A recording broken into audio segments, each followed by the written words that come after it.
Hello, my spookies. As Halloween creeps ever closer, the nights start to feel a little longer. The roads look darker, the woods feel deeper, and the stories we tell ourselves after sunset begin to change. Some mysteries begin with a body, a confession, or a witness who saw too much.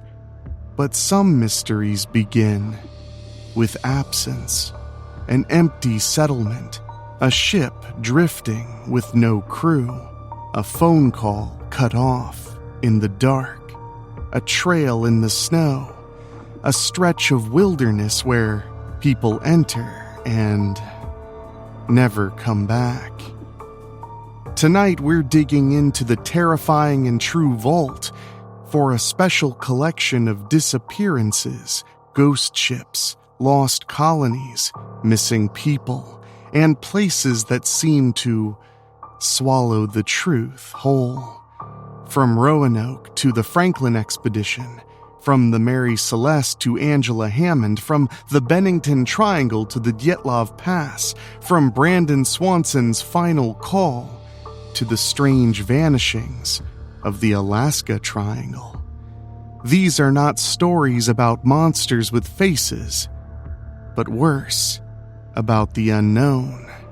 Because sometimes the scariest question isn't who did it. Sometimes it's where did they go? So tonight, join me as we follow the vanished into the dark. And make sure you're subscribed on your favorite podcast app. We bring you a brand new, terrifying, and true story every single Monday. Now, let's go on the Franklin expedition.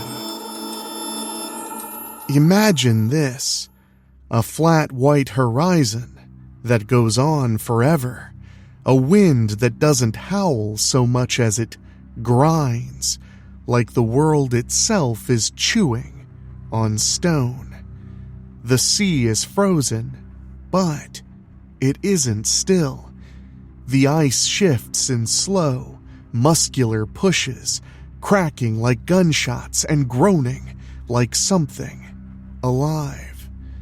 Overhead, the sky is a hard black bowl dusted with stars.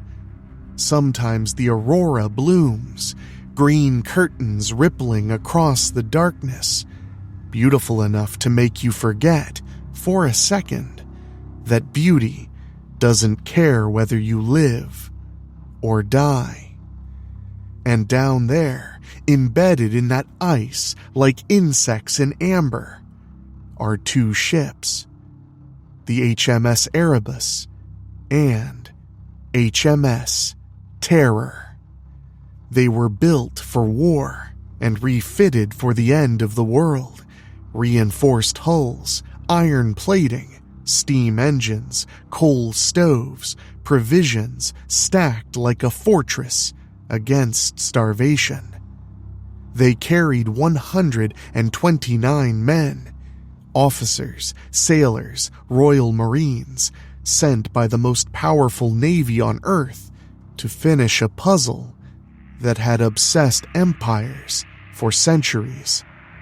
The Northwest Passage, a hidden highway through the top of the world, a shortcut to Asia, a mapmaker's dream, a politician's trophy, a doorway cut through ice. But in 1845, when Sir John Franklin sailed into the Arctic to find it, the Arctic didn't refuse him. It kept him. For years, England waited for the letter that never arrived, the proud announcement of success. Instead, there was only silence, then rumor, then scraps, then bones, and finally a truth so bleak and human that it feels like horror, even when you strip away every ounce of exaggeration. We're talking about the lost Franklin expedition, what we know, what we can infer, and what the Arctic itself has chosen to reveal. Piece by piece, over nearly 2 centuries. We'll paint the picture with drama, but we'll stay anchored to the record.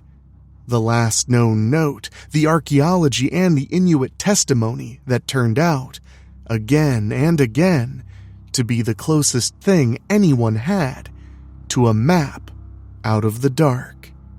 If you want to understand how 129 men ended up starving on the edge of a frozen sea, you have to understand what the Northwest Passage meant in the 1800s.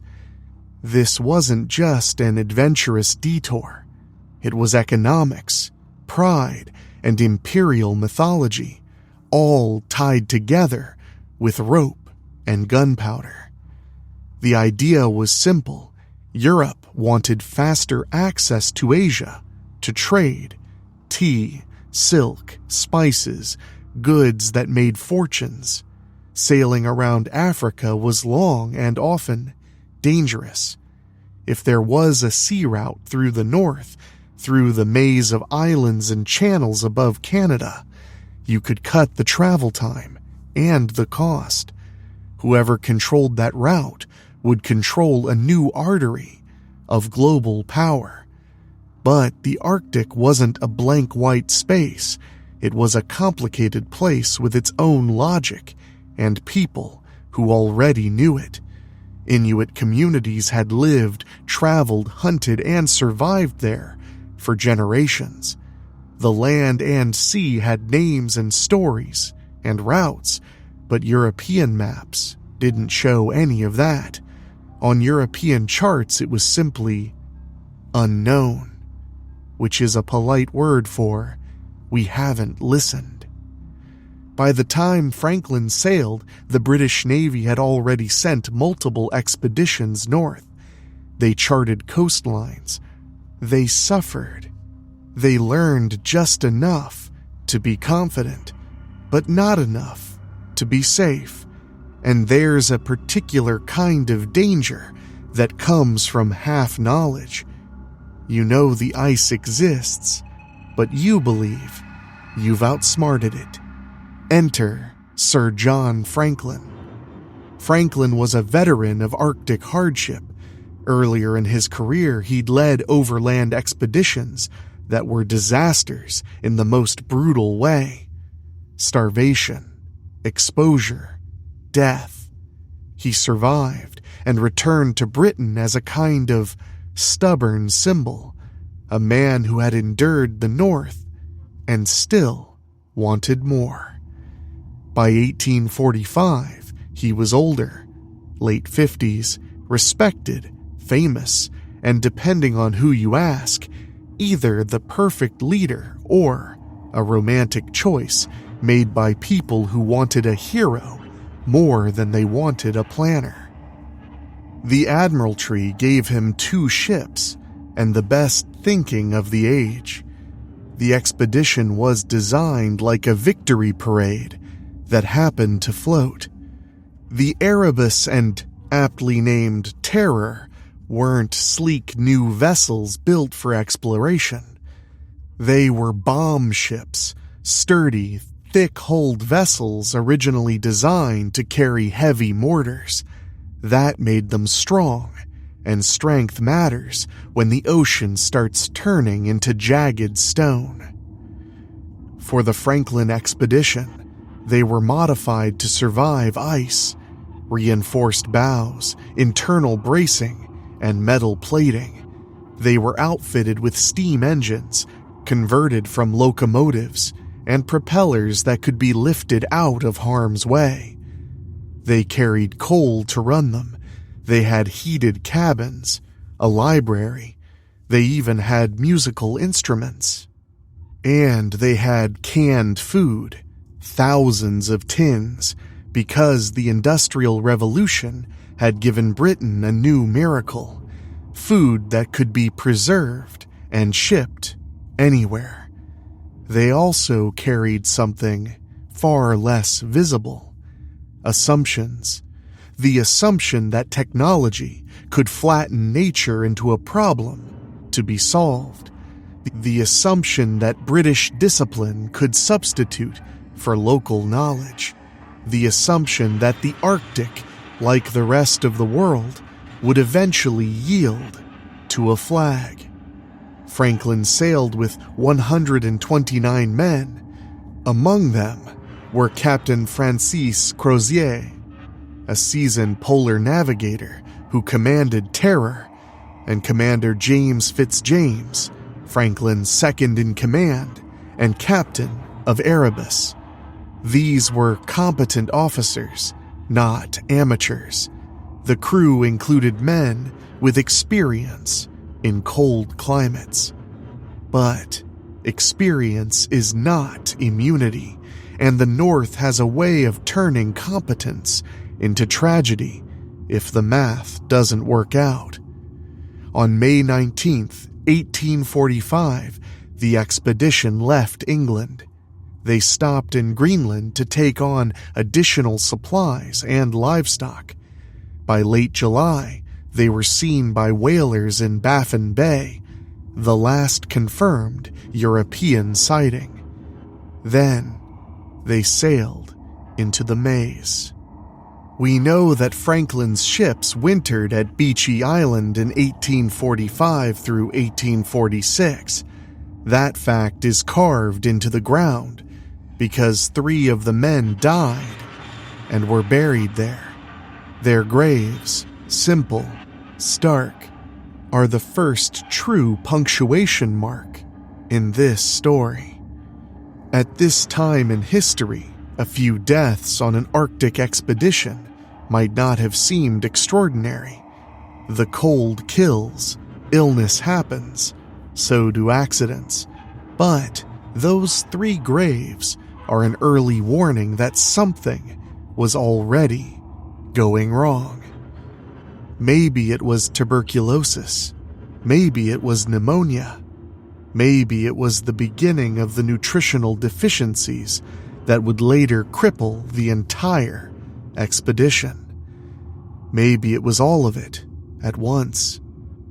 That's the thing about cold environments, is that they don't just threaten you.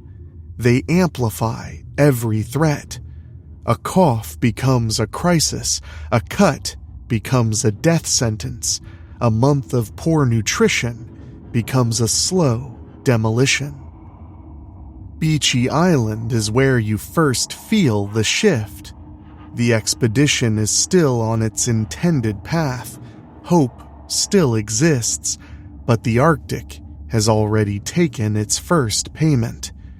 When the ice broke the following summer, Franklin pushed on. And that decision, pressing deeper rather than retreating, makes sense if you believe you're close, if you believe the map is about to make sense, if you believe the ice will behave the way it did last year. It didn't. And when Franklin pushed deeper, the ice didn't just refuse to move, it closed like a fist.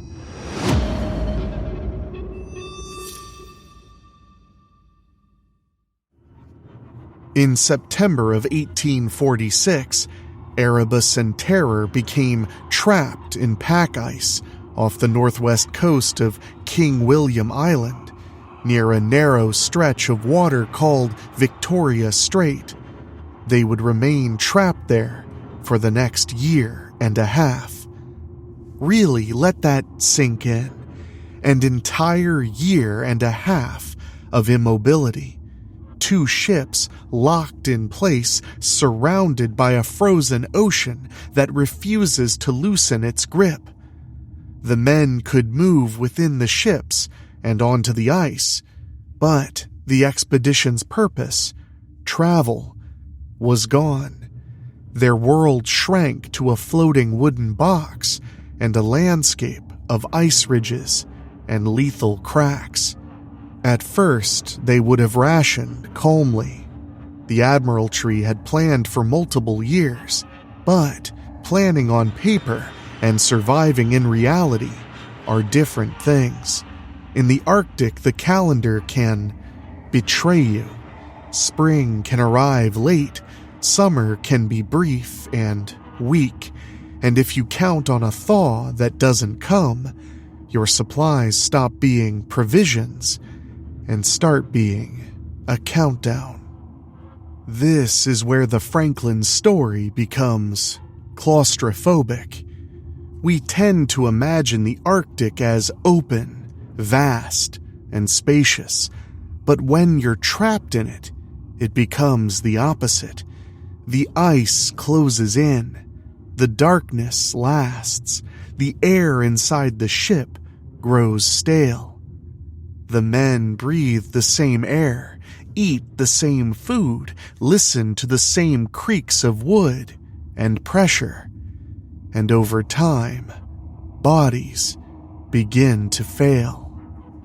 For years, the great mystery of the Franklin expedition was that there was no narrative, no journal recovered, no survivor testimony. But there was one critical message, one note left behind on paper and hidden in a cairn, later found by a search party. It's called the Victory Point Note. The document began as a routine report in May of 1847, stating that the ships were wintering in the ice and that all was well. The kind of bland optimism you put in writing when you still believe the plan will work. Then, in the margins, a year later, in April of 1848, someone returned to that note and added a second message because there was no room left for the truth. The margins say the expedition was in disaster. Sir John Franklin had died in June of 1847. By April 1848, 24 men were dead. The ships had been trapped since September of 1846. The survivors were abandoning Erebus and Terror and were preparing to march south, hauling boats on sledges, aiming for the Back River, an overland route, in order to reach help. That is the moment the story breaks wide open. It tells us the timeline. It tells us leadership passed to Crozier and Fitzjames. It tells us the decision was made. Leave the ships, leave the ice, and gamble everything on walking out of the Arctic. When you imagine that scene, men dragging a boat across jagged ice, you can feel the desperation, even without embellishment. A ship is shelter, supplies, warmth. Abandoning it means you believe staying is worse than leaving, which means the ships weren't just trapped, they were becoming tombs. They left the decks behind and stepped onto a white silence that doesn't care about prayers.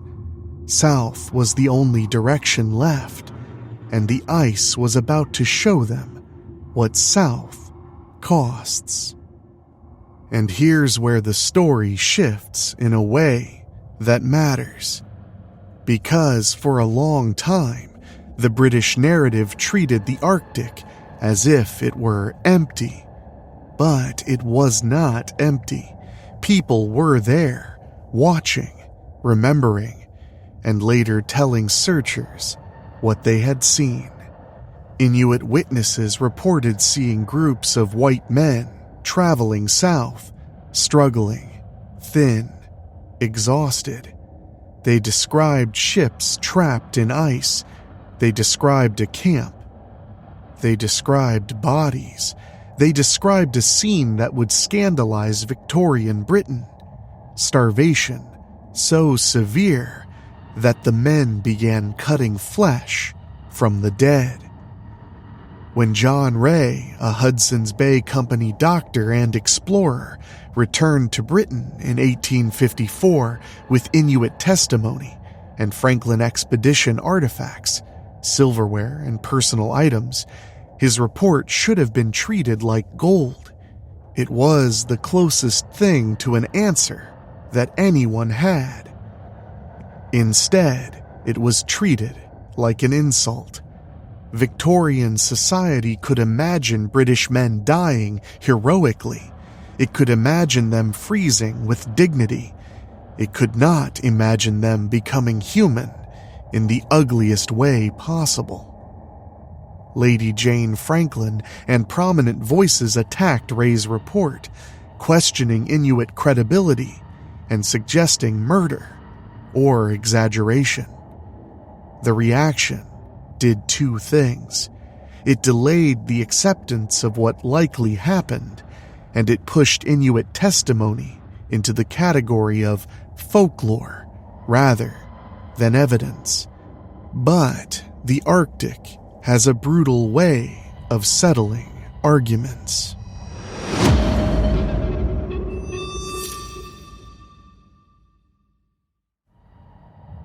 Over the decades, searchers found traces. A skeleton here, a scrap of clothing there, a boat sledge abandoned as if the men simply stepped away and never returned. Items were scattered along the coast of King William Island and the route toward the mainland. And then there were the bones. Some were still articulated, lying where men fell. Others were disassembled, cut, broken. Archaeologists later examined these remains and found marks consistent with butchery. Cuts where joints were separated, fractures where bone marrow was extracted. This is not the kind of damage caused by animals alone.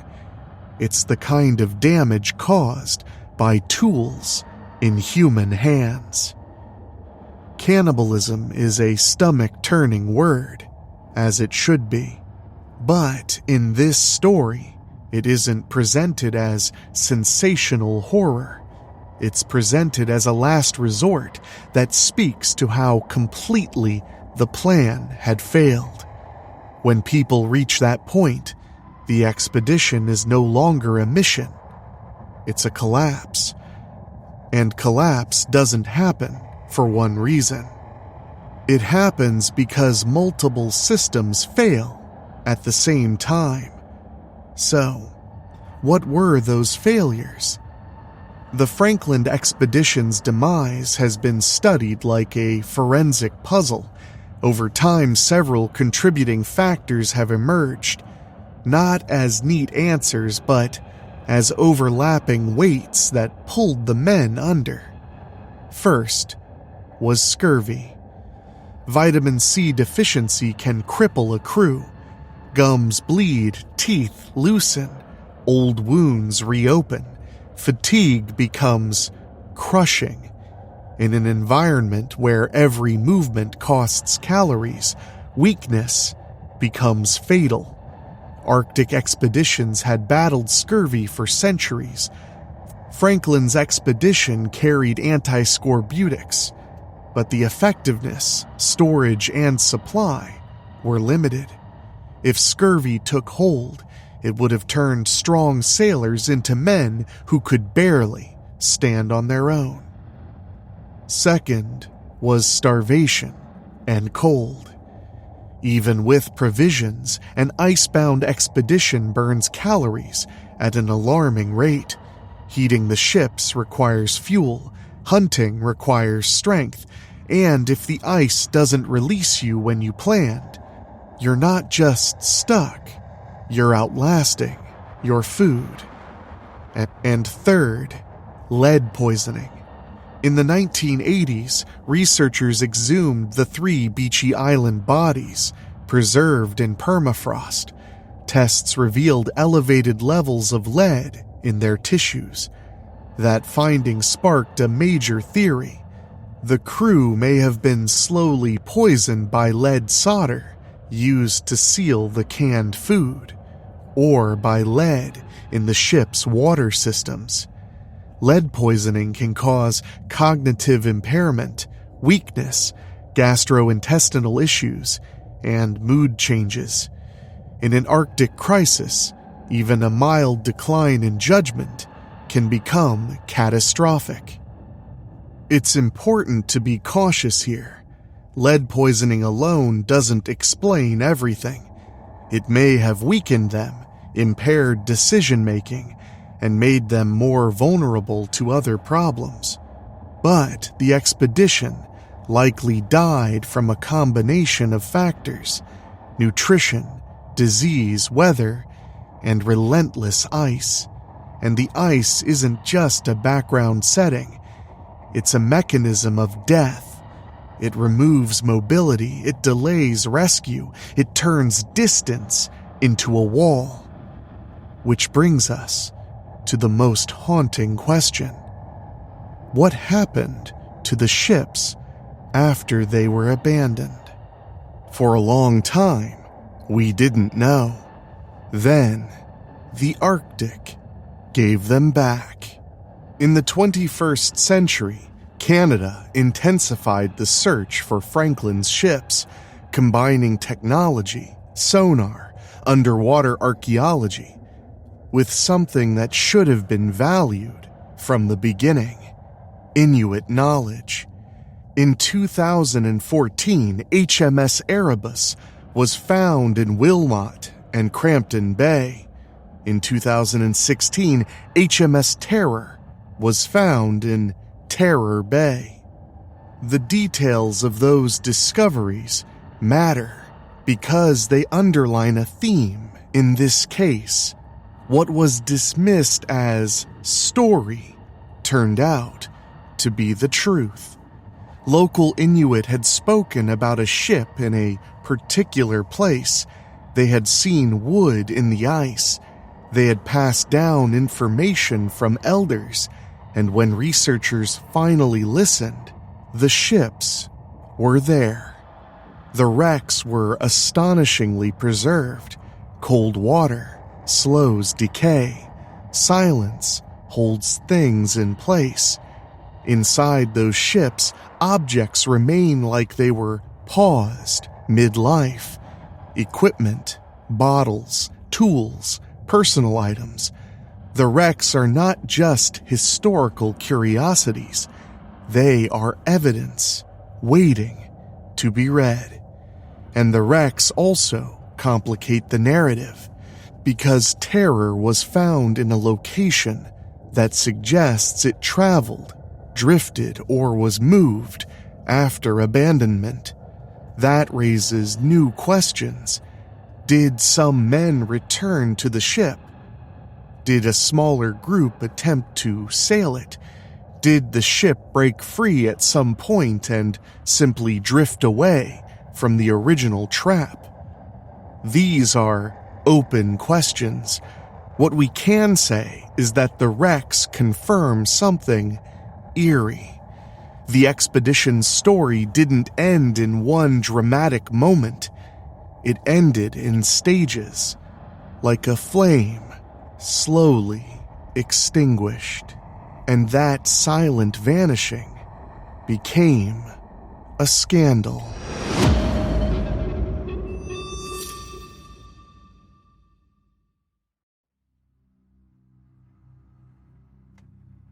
Back in Britain, at first the absence of news wasn't immediately alarming. Arctic voyages could take years after all. Ships could winter. Letters could be delayed by seasons. But as 1846 became 1847, and 1847 slipped toward 1848, the silence started to feel less like delay and more like a void. And in prim and proper Victorian England, a void is intolerable. Franklin wasn't just an officer. He was a symbol, a knight, a man chosen to complete a national obsession. If he failed, it would not be a private tragedy. It would be a public embarrassment, a wound on their society. Lady Jane Franklin, Franklin's wife, refused to let that wound close without answers. Her role in this story is often mentioned as a footnote, but it shouldn't be. She was relentless, politically savvy, and emotionally driven in a way that could move mountains. She pushed the Admiralty. She raised funds, she enlisted public support, and she helped turn the search for her husband into a sustained campaign that sent ship after ship into the Arctic. Beginning in 1848, search expeditions spread out like fingers across the map. Some came from the west through the Pacific side. Others came from the east through Baffin Bay. They combed coastlines, questioned whalers, examined cairns, and scanned the horizon for smoke that never appeared. The search itself became one of the largest exploration efforts in Arctic history, and it redrew maps, ironically achieving some of the geographical work Franklin set out to do, but paid for in years of anxiety and desperation. In other words, Franklin's expedition vanished, but it left a gravitational pull so strong that it dragged dozens of other ships north to find it. When John Ray returned in 1854 with Inuit accounts and Franklin expedition items as well, his report collided with Victorian sensibilities like a fist through glass. Ray wasn't reporting a tidy ending. He wasn't offering a heroic tableau of men dying with flags in their hands. He was reporting something messy and human: starvation, collapse, and cannibalism. The reaction was immediate, emotional, and revealing. Lady Franklin and her supporters fought Ray's conclusions not only because they challenged her hope that the expedition might still be honorable, but because they threatened the entire cultural story Britain had told itself about its own men. Inuit testimony was treated as suspect, not because it was inconsistent, but because it was inconvenient. It was easier to imagine that the Inuit had misunderstood or lied or even murdered the sailors than to imagine British seamen doing the unthinkable. But Ray's report didn't fade. It hung in the air, and the Arctic kept producing the kind of evidence that doesn't care about pride. In 1857, Lady Franklin funded another expedition aboard a ship called Fox, led by Francis Leopold McClintock. This mission matters because it finally brought back the closest thing to a narrative. McClintock's team wintered in the Arctic, traveled by sledge, and did what earlier searches struggled to do. They focused intensely on King William Island. There, in 1859, one of McClintock's officers, Lieutenant William Hobson, found the cairn at Victory Point and recovered that infamous note. That scrap of paper, routine in its first message, desperate in its margins, confirmed Franklin's death, the icebound timeline, and the abandonment of the ships.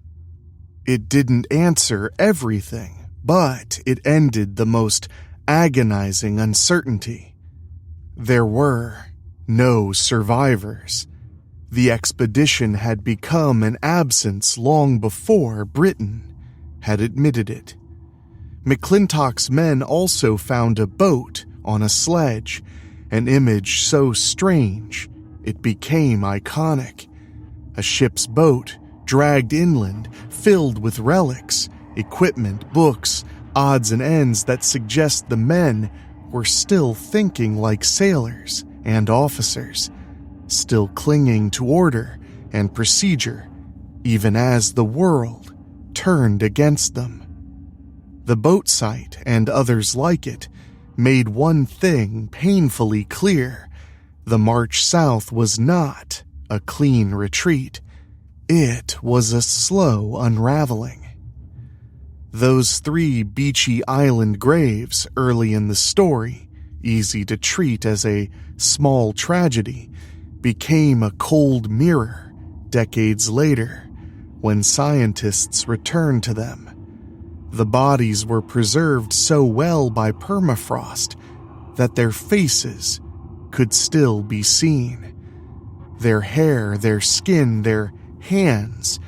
It's a kind of time travel that feels indecent, but it also gave researchers rare insight into an expedition that left almost no written record behind. The tests showing elevated lead levels were a bombshell because they offered a mechanism for failure that wasn't simply bad luck. If the expedition's food or water systems were poisoning the men slowly, then the tragedy wasn't only the Arctic's cruelty, it was also the expedition's own infrastructure turning traitor. It's one thing to fight a hostile environment. It's another to discover that your supplies are quietly weakening you from the inside. And again, it's important not to turn that into a single cause answer. The Franklin expedition didn't die from one villain. It died from a stack of problems, each one survivable alone, but lethal together. Now we need to talk about dates and notes as well as theories, but we live in the space where history becomes human, so let's paint the picture as honestly as we can. Imagine you are a sailor on Terror in the second winter.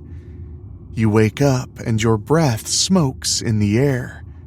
The stove is lit, but it's never enough. Your hands crack and bleed. Your teeth hurt. You're tired in a way that sleep does not fix. Outside, it's dark for weeks at a time. The wind scrapes snow across the deck like sandpaper. When the ice shifts, the ship groans. Sometimes you swear the sound is a voice. While you have entertainment, books, music, the men around you are changing. Some are irritable, some are quiet, some are sick. You watch your friends lose weight. You watch small injuries turn into infections. You watch morale drain away like heat through a cracked window. And then, one day, you hear the rumor. The commander is dead. Franklin is gone. Now the expedition is just a group of men in a trap, pretending the trap is only temporary. Until the day it's not. The decision is made. You're leaving the ships. You're hauling boats across the ice. You're carrying the tools and the food you can manage, knowing it won't be enough. You're walking toward a place you've never seen, across terrain that doesn't care how brave you are. And somewhere along that route, you realize the truth.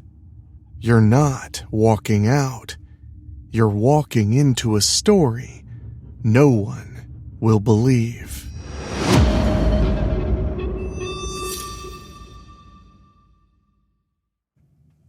For a long time, Franklin's expedition lived in a kind of limbo between history and legend.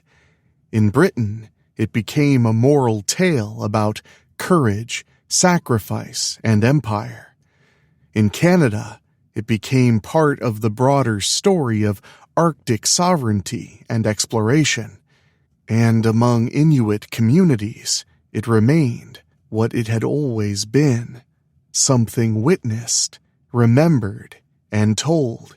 An event that happened in a real place to real people, not an abstract mystery. In modern culture, Franklin's story is irresistible because it's already structured like horror. Isolation, an environment that feels alive, a slow deterioration, a desperate trek, and a grim moral boundary crossed under starvation. It's not surprising that novels and television have leaned into that, because even without any supernatural additions, the true story carries the same dread. And then in the 2010s, when the wrecks were found, the story shifted again from speculation toward tangible reality. Cameras went down into the black water and came back with images of the ships, almost intact, like the Arctic had stored them carefully for a future generation to examine. What's left now is the long work of archaeology and identification, artifacts being cataloged, sites being protected, and in some cases, human remains linked to names through DNA and historical records. Each identification is a small act of restoration, pulling one man at a time out of anonymity. But the larger truth remains unchanged. 129 men sailed into the top of the world, and the top of the world did not give them back. Not quickly, not cleanly, not kindly. The top of the world still hasn't finished telling us what it did with them. The Lost Franklin expedition is terrifying because it's real, not in the way a ghost story is real, real in the way that human limits are real. It's a story of ambition meeting an environment that doesn't negotiate. It's a story of technology that promised safety and delivered illusion. A story of men who were trained to endure, enduring past the point where endurance becomes something else entirely. For generations, Britain framed Franklin's fate as martyrdom, noble and clean, but the evidence and the Inuit testimony, as well as the archaeology, insist on a more complicated truth. The men suffered, they broke, they did what starving people do.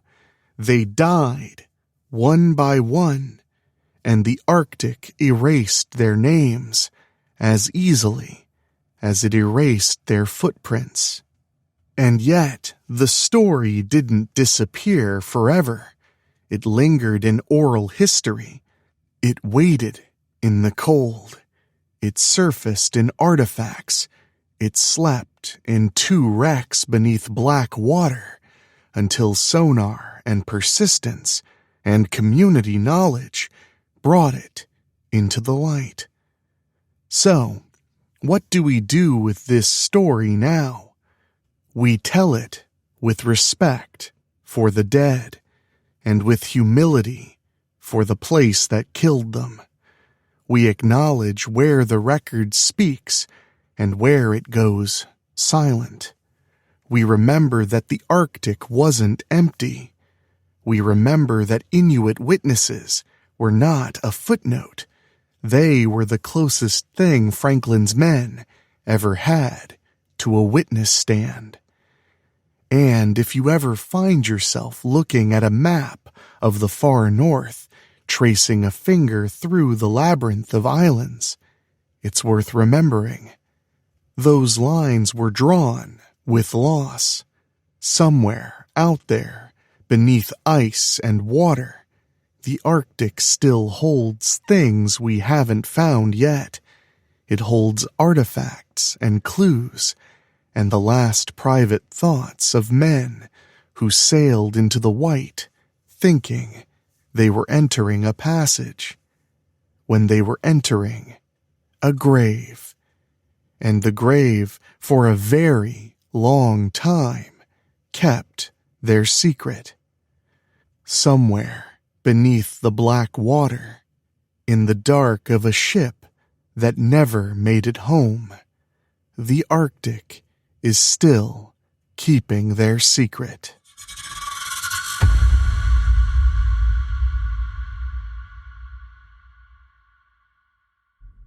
The Lost Colony of Roanoke. People have been around for centuries, and we've seen the most absurd disappearances throughout. From planes disappearing into thin air to the mystery of the Bermuda Triangle, some stories simply don't add up. The story of Roanoke is just another historical mystery, with thousands of researchers analyzing what happened to the lost colony. Off the coast of North Carolina on Roanoke Island, there was once the Roanoke colony situated. At the time, Virginia was thought to be a part of that land. Sir Walter Raleigh received the land of Virginia in North America in 1584 from Queen Elizabeth I. In order to grow their empire, the British sought to establish a presence in the Americas. Captains Philip Amata and Arthur Barlow were dispatched by Raleigh to survey the area. They encountered the locals and learned about Roanoke Island. Raleigh came to the conclusion that this would be an ideal location for a colony. Sir Richard Grenville was in charge of the initial voyage to Roanoke. In 1585, the expedition arrived. 107 settlers, all men, were abandoned by Grenville in Roanoke, where Ralph Lane was in charge. Grenville then made his way back to England to collect more supplies for the camp. The colonists struggled to live despite constructing a fort. The fact that they were at odds with the Native American population in the area at the time didn't help things. The colonists accepted Sir Francis Drake's offer to carry them back to England as he passed by the settlement. Captain Grenville eventually returned with fresh supplies not long after the colonists had left, only to find that the village had been abandoned. He left a handful of men on the island and returned to England. While I'm not sure about setting up colonies, Captain Grenville sure knew how to abandon men behind him. Hakluyt, Harriet, and White convinced Raleigh to try again despite Lane Colony's abandonment. However, after the fighting between Lane's men and the Socotan and the passing of Wingina, Roanoke Island would no longer be secure for English colonization, in part because he thought the Pacific coast lay just beyond the studied parts of the Virginia domain. Hakluyt suggested Chesapeake Bay as the location for the new colony. A corporate charter to establish the city of Raleigh, with White as the governor and 12 assistants, was approved by Raleigh on January 7, 1587. A total of 115 people, including Eleanor White and her husband, Ananias Dare, who were expecting a child, consented to join the colony. Most of the colonists were Londoners from the middle class who may have aspired to join the landed aristocracy. Along with them were Manteo and Toway, who had fled the Lane colony with Drake's fleet. This time, there were women and children in the party, but no formal military force. The expedition's 3 ships were the flagship Lion, led by White, with Fernandez serving as master and pilot, a flyboat under Edward Spicer's leadership, and a fully rigged pinnace under Edward Stafford's command. On May 8th, the fleet departed. The flagship and pinnace anchored at Croatoan Island on July 22nd. White intended to take the pinnace with 40 men to Roanoke, where he would speak with the 15 men Greenville had stationed there, then proceed to Chesapeake Bay. The sailors were told to leave the colonists on Roanoke by a gentleman on the flagship, who turned out to be Fernandez himself after he had boarded the pinnace. White's group discovered Lane's colony the following morning. The cottages were empty and covered in melons, while the fort had been destroyed, except for a few human bones that White thought belonged to one of Greenville's men who had been murdered by Native Americans. Beyond that, there was no indication that Greenville's men had ever been there. On July 25th, when the flyboat arrived, all of the colonists got off. Later, while alone in Albemarle Sound, looking for crabs, colonist George Howe was murdered in cold blood by a native. With the aid of Manteo, White sent Stafford to mend fences with the Croatans. The Croatan provided details of the assault on Greenville's detachment by a confederation of mainland tribes led by the Wanchese. Through the Croatan, the colonists attempted to break a ceasefire, but were unsuccessful. White launched a preemptive attack on Dasamangeponki on August 9th, but the enemy had fled the village, fearing retaliation for Howe's death, and the English unintentionally attacked Croatan looters. The colonists and the Croatans' ties were once more improved by Manteo. Manteo was baptized and given the title Lord of Roanoke and Dasamangeponki for his contributions to the colony.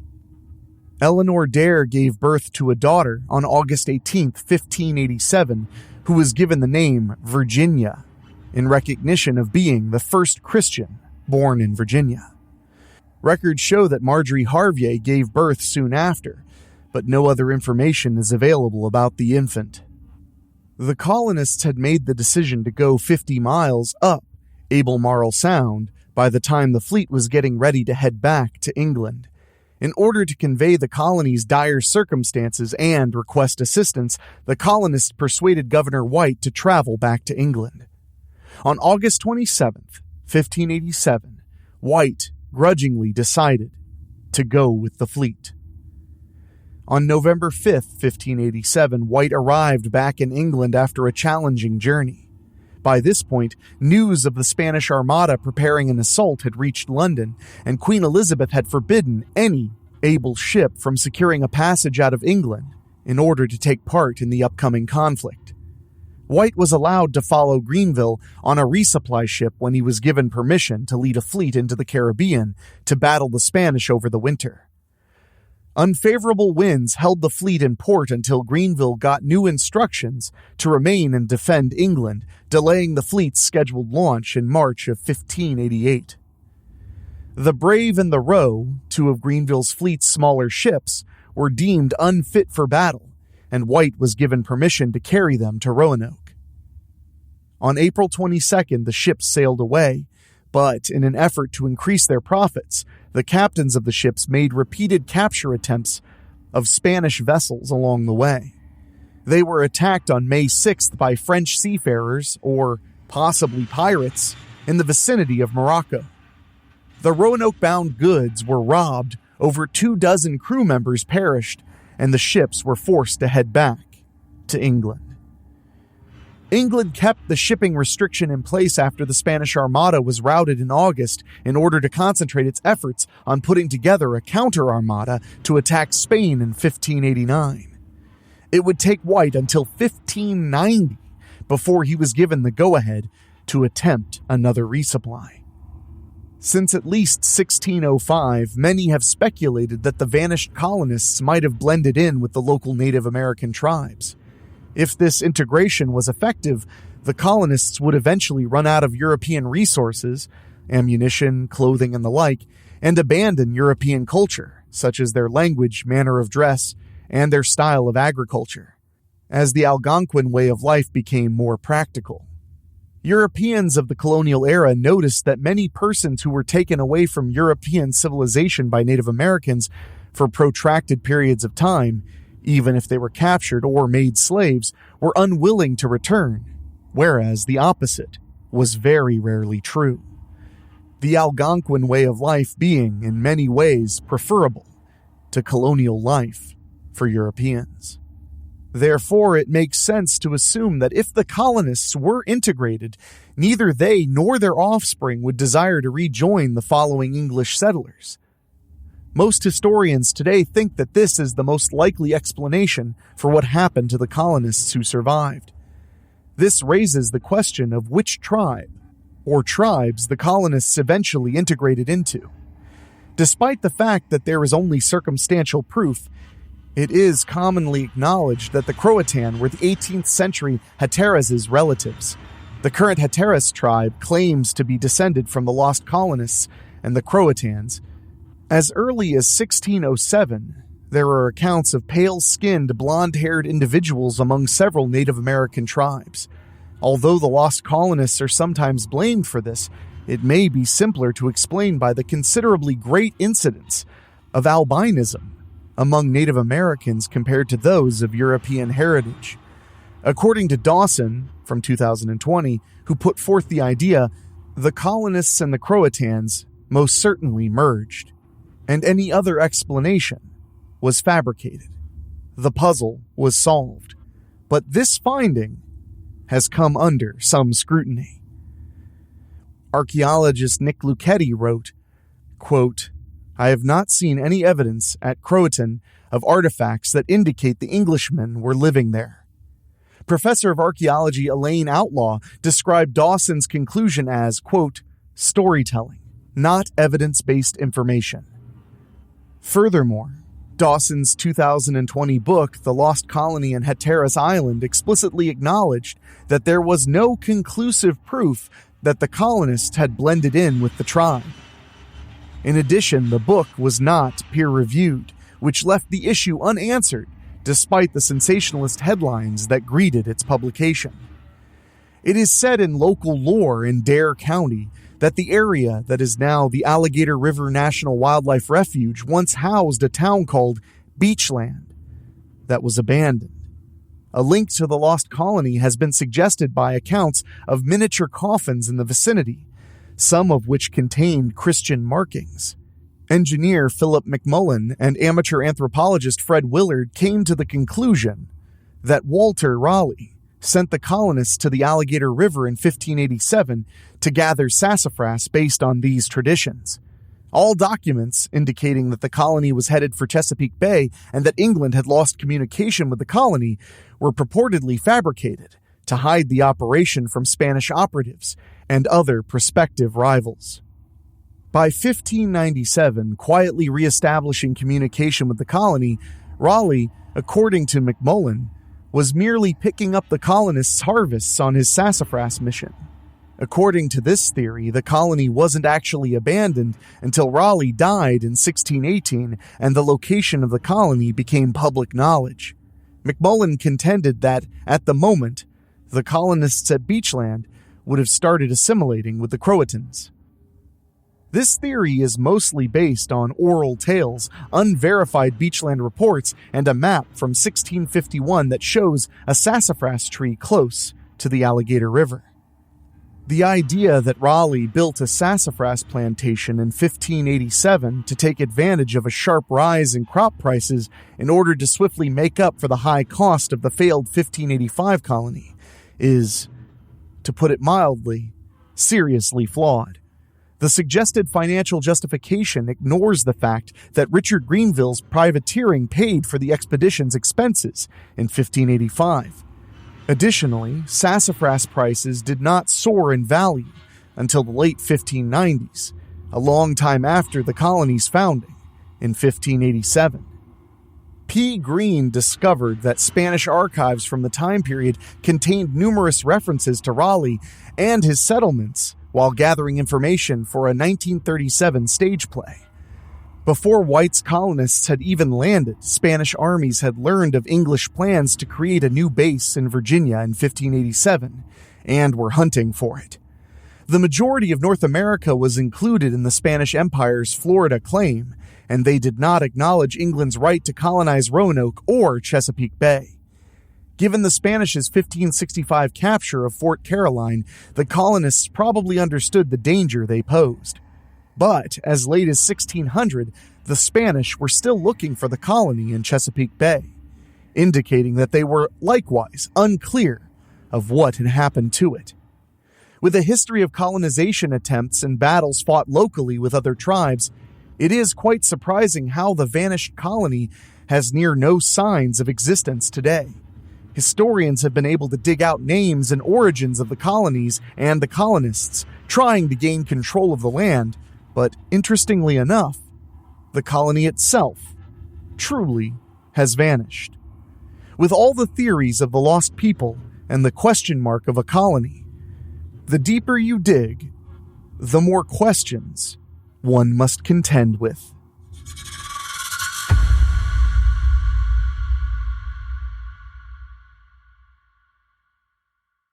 The Mary Celeste. No less a literary luminary than Sir Arthur Conan Doyle, the creator of Sherlock Holmes, thought the story of a seemingly haunted ship christened the Amazon was worth putting down to paper. In the many years since, that story has been retold in fiction, during the golden age of radio, in television, and in film. That ship, first dubbed the Amazon, was later called the Mary Celeste, a name which has echoed through the years since. For as long as humans have been sailing the high seas, they've collected tales about strange phenomena, like mermaids, sirens, sea monsters, magical realms, and haunted ships. Of course, most of these stories come from starved men full of scurvy and rum, so they should probably be taken with a pinch of sea salt. But today, let's unfold the genuine mystery of the Mary Celeste. It's the year 1860. Abraham Lincoln becomes the President of the United States just a year before the Civil War breaks out, and a modestly sized cargo ship, built with locally felled lumber, is being constructed in Spencer's Island, Nova Scotia. The original owners dreamed of making it a merchant sailing ship and becoming rich in the transport business. But it didn't take long for it to become a nightmare, one that seemed never-ending. Originally registered under the name the Amazon, her maiden voyage in 1861 from Nova Scotia to London was delayed when, just before departure, the first captain fell ill and died. Then, with a new captain, the Amazon sailed across the Atlantic, but not without misfortune. The Amazon collided with fishing equipment off the coast of Eastport, Maine, and later ran into and sunk another ship in the English Channel. Stories of the seemingly cursed vessel were sparse until October 1867, when the Amazon ran ashore during a storm, being so badly damaged that her owners abandoned her as a wreck. That derelict boat was unwanted and untouched, but was eventually bought and sold a number of times before it was restored and renamed the Mary Celeste.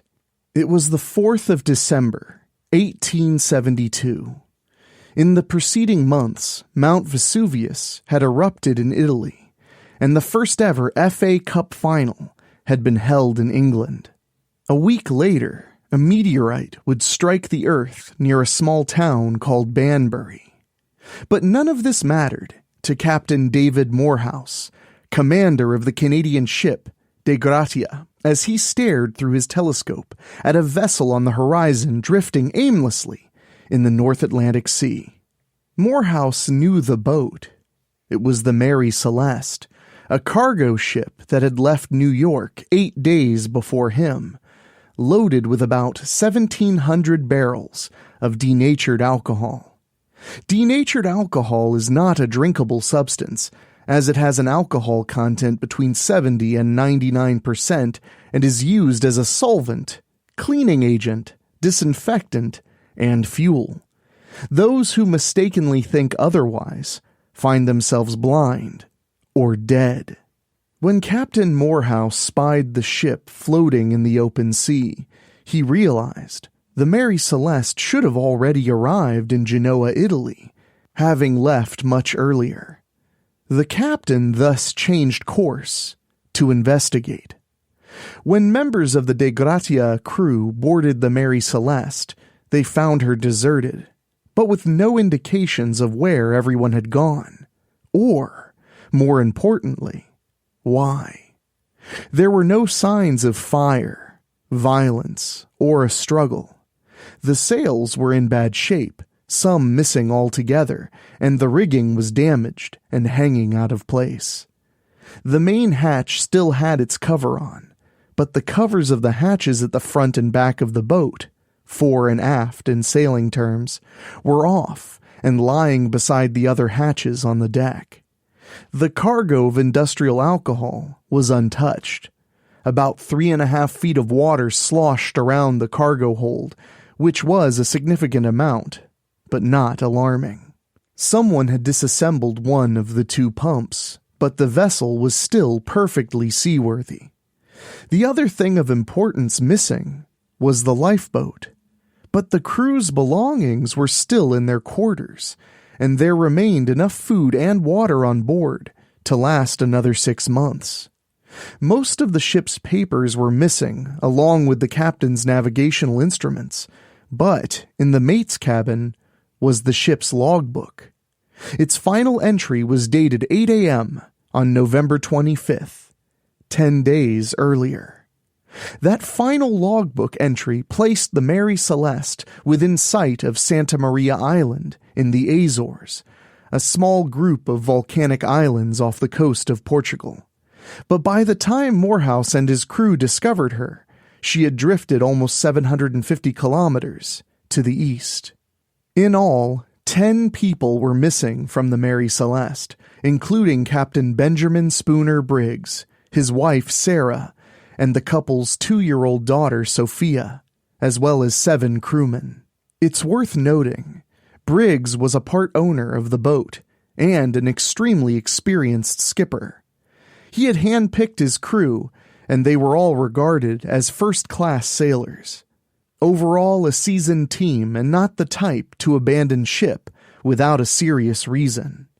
So, what was that reason? Why and how did 10 people disappear from the Mary Celeste without a trace? These questions would soon fill newspapers and books across the globe. But first, they appeared in the law courts of Gibraltar. After finding the Mary Celeste, Captain Morehouse decided to sail her himself to Gibraltar, about 1,100 kilometers away, so he could claim salvage. The Code of Salvage is an ancient part of international maritime law that states that anyone who helps rescue or recover a ship or cargo is owed a reward proportional to its value by the ship's owners. In this case, Morehouse and the crew of the De Gratia had rescued the Mary Celeste and sailed her back to safety at their own risk. But when the ship arrived in Gibraltar, she was confiscated by the authorities until the salvage hearings could be resolved in court. As part of those court proceedings, it was suggested the disappearance of Captain Briggs and his family and crew were because of foul play. Marks were found on the bow of the ship that some claimed were made by an axe, and there were also dark stains found both on the boat and on the captain's sword that might have been blood. The Attorney General in Gibraltar believed the crew got drunk one night on the alcohol in the ship's hold, even though it was undrinkable, and slaughtered Captain Briggs and his family in a drunken frenzy before escaping in the lifeboat. But soon the results of scientific tests proved nothing untoward had happened aboard the Mary Celeste, and, after 3 months, the authorities released the ship from custody. Captain Morehouse and his crew received less than $8,000 for their salvage efforts, which was well below the expected payment given the value of the ship and cargo. Unfortunately for Captain Morehouse, the court case had generated rumors he and his men had killed the occupants of the Mary Celeste so that they could claim the ship for salvage. That accusation wasn't ever proven, but the doubt never quite faded away, and by awarding such a small salvage settlement, it seemed the court remained suspicious. And thus, the curse of the Mary Celeste continued. Other theories of foul play have claimed that Briggs and Morehouse were friends, conspiring to claim the insurance money for the ship and staging a disappearance. Another, admittedly somewhat ridiculous view was that Captain Briggs, who was a devout Christian, had lost his mind in a religious frenzy and murdered everyone on board before killing himself. In the decades that followed, the story of the Mary Celeste was retold and built upon many times over. In 1883, the Los Angeles Times published a fictional narrative in which the ship was found in perfect condition and fully rigged. The cooking fire was burning in the galley stove, dinner on the table, barely cold, and the logbook updated to the hour before the ship was found. The next year, Arthur Conan Doyle's story on the Mary Celeste was published, and even though it was as fictional as the reportedly true LA Times story, much of it became accepted as fact. These kinds of fictions have made it even harder to come up with plausible explanations for what happened aboard Captain Briggs' ship, but a few proposals have gained popularity over the years. Let's get the first and most outrageous one out of the way. Briggs and his family and his crew were whisked away by aliens. Since aliens are apparently responsible for building the pyramids, making crop circles, and, of course, assassinating JFK, one supposes we should at least consider the possibility that aliens swooped down on a random seafaring ship and kidnapped all of those aboard. Another guess is that the Mary Celeste was hit by a waterspout, the oceanic equivalent of a tornado, which would explain all the water in the ship's hold. A waterspout would also have caused the atmospheric temperature to drop, which could have driven water from the bilges into the pumps. This might have convinced the crew the vessel had taken on more water than she had, and was therefore in danger of sinking. Under those circumstances, Briggs might have chosen to abandon ship while he was in sight of land.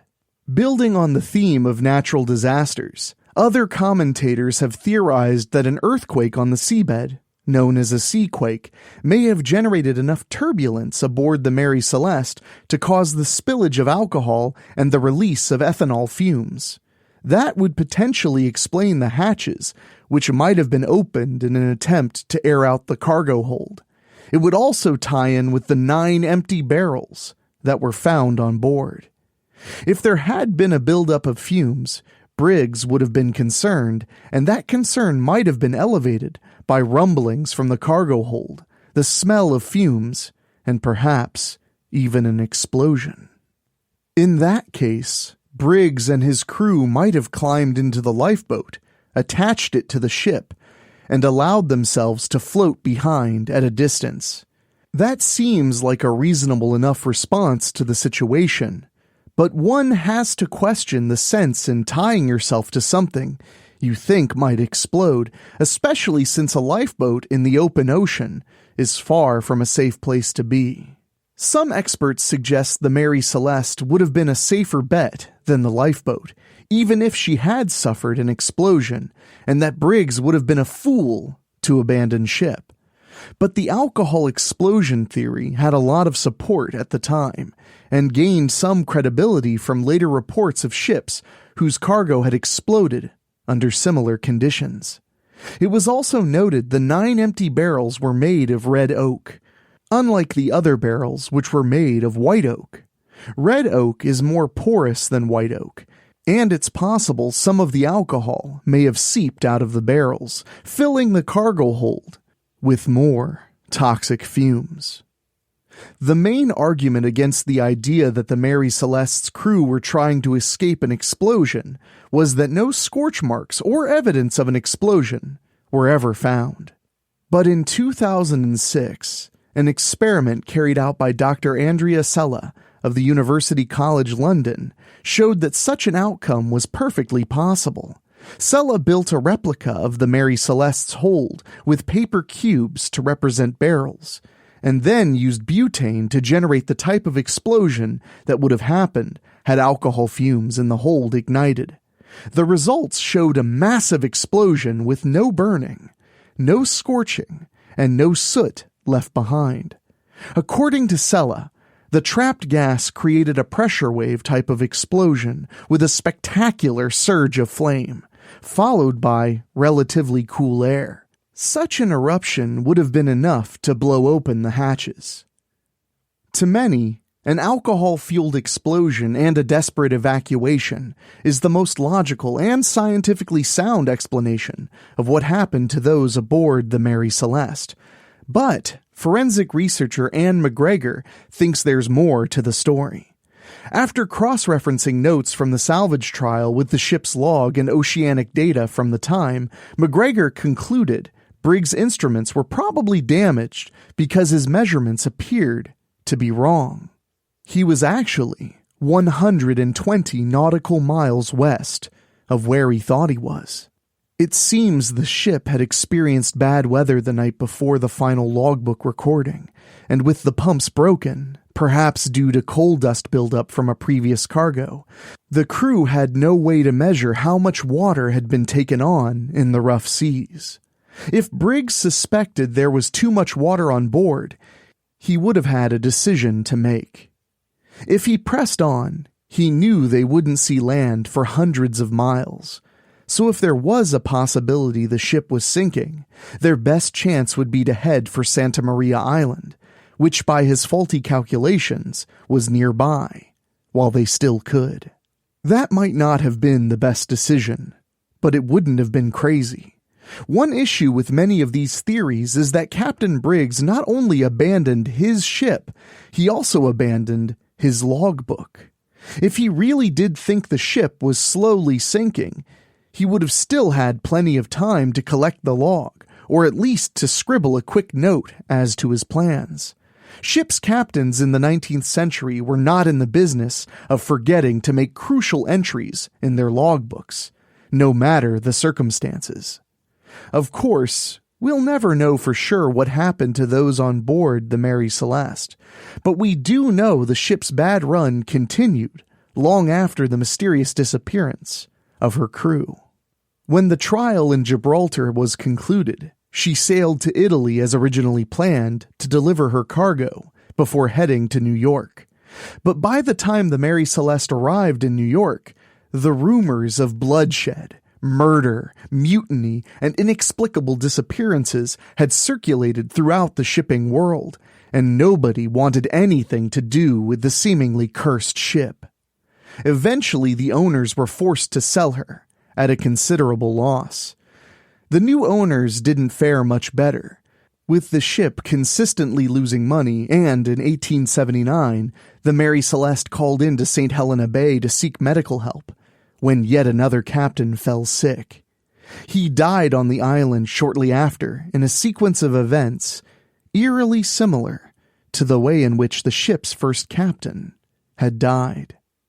All told, the Mary Celeste had seen 3 captains die prematurely, fueling speculations that the ship was cursed.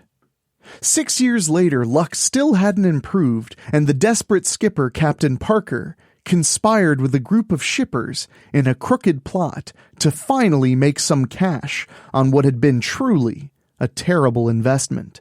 They filled the Mary Celeste with worthless cargo, which they insured for $30,000, or $850,000 by today's standards, before deliberately running the vessel aground near Haiti, wrecking her forever.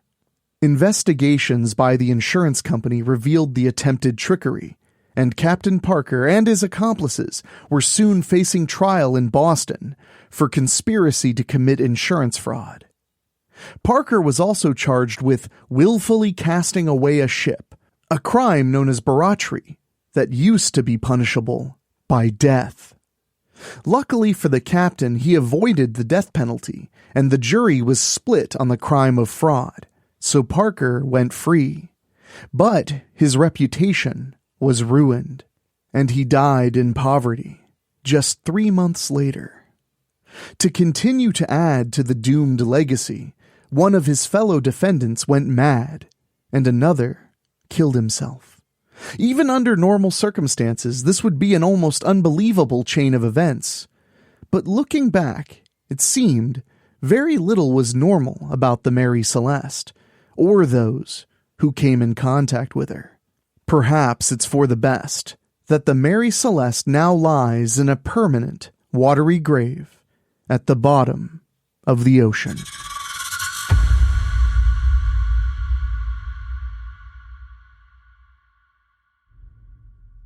The Disappearance of Angela Hammond.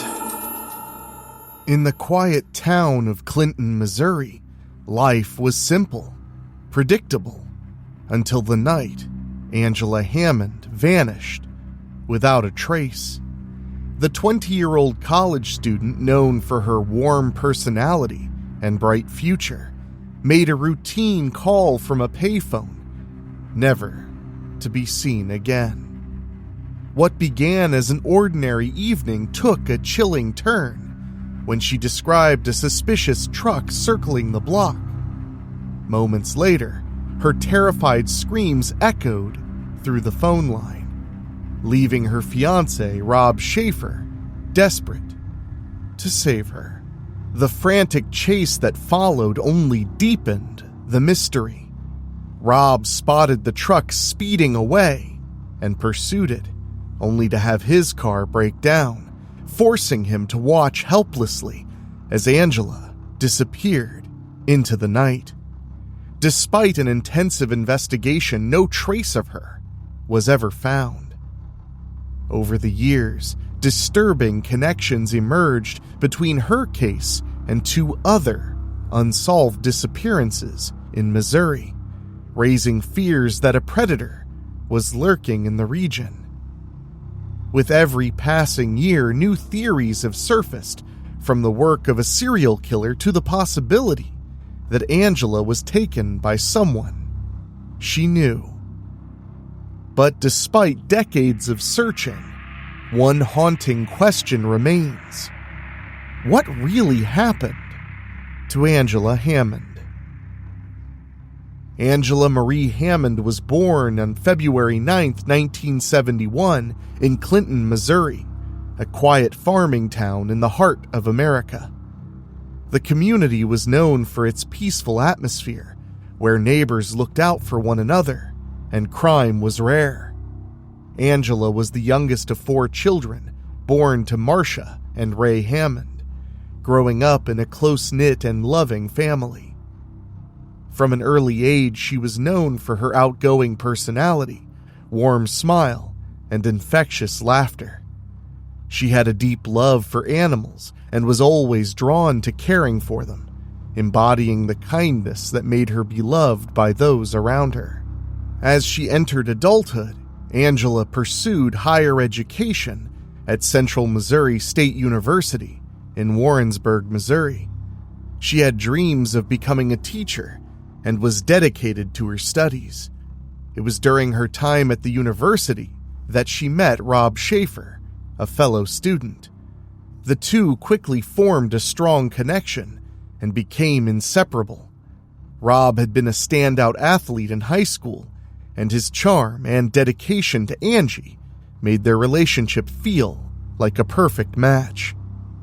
Their love deepened, and before long, Rob presented Angela with a diamond engagement ring, vowing to always take care of her. By 1991, Angela had become a vibrant 20-year-old, well-known and well-liked in her community. She was full of life with a bright future ahead of her.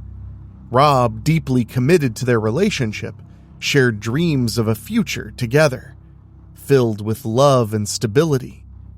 In Clinton, Missouri, where life was typically calm and predictable, Angela had every reason to feel secure. The town had always seemed like a safe place, far removed from the dangers that often plagued larger cities.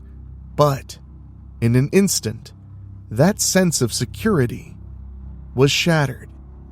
On the night of April 4th, 1991, Angela's life took an unexpected and tragic turn. What began as an ordinary evening quickly spiraled into a horrifying mystery that would haunt her loved ones and the entire community for decades. The vibrant young woman with so much promise ahead of her vanished without a trace. Her abduction would become one of Missouri's most baffling unsolved cases, leaving behind a trail of unanswered questions and heartache. For those who knew her, Angela's disappearance was more than just a crime. It was an unthinkable nightmare. Her family, fiancé, and friends were left in shock, struggling to comprehend how such a terrible event could unfold in their peaceful town.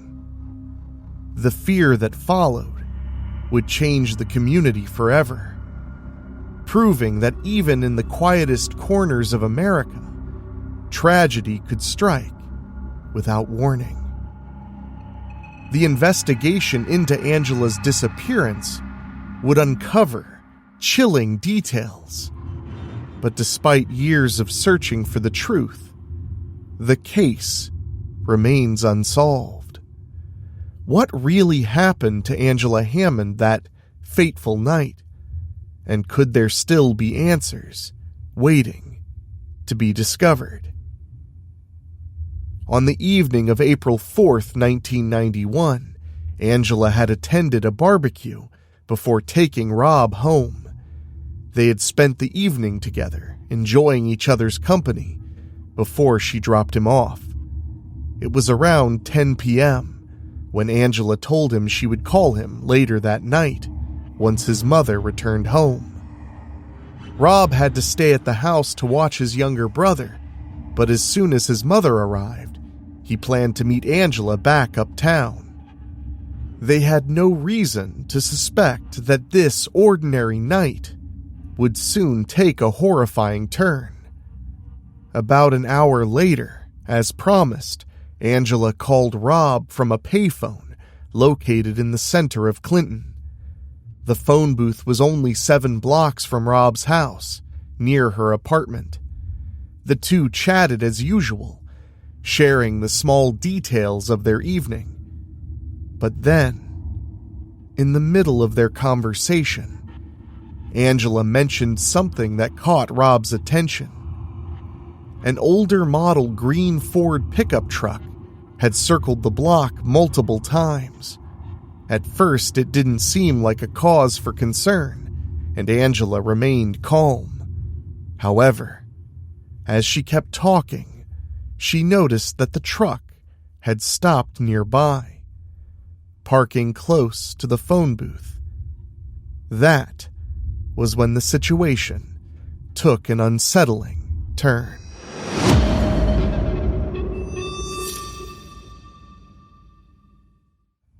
A man stepped out of the truck and walked over to the phone booth next to Angela's. He briefly used the payphone, but then returned to his truck, where he appeared to be searching for something with a flashlight. Angela described the scene to Rob in real time. telling him about the flashlight and the man's actions. Moments later, he approached her vehicle. She got a closer look at him and provided Rob with a description. He looked to be in his mid-20s, stood around 6 feet tall, and weighed roughly 200 pounds. He wore a white baseball cap and a green army jacket. Angela, still trying to make sense of the situation, asked if he needed to use the phone, thinking perhaps the other one was broken. The man casually responded that he would try again in a minute, giving no immediate cause for alarm. Angela and Rob continued their conversation, momentarily setting aside their concerns. But then, everything changed in an instant. Without warning, Angela screamed. Her voice was filled with terror as she shouted into the phone that a man was trying to abduct her. She begged Rob to call the police. The sudden shift from casual conversation to desperate cries for help sent Rob into a panic. He didn't stop to think. His only instinct was to get to her as fast as possible. He dropped the phone, bolted out of the house, and jumped into his car. In his urgency, he didn't even bother to hang up the phone. Every second mattered, and he had no time to waste.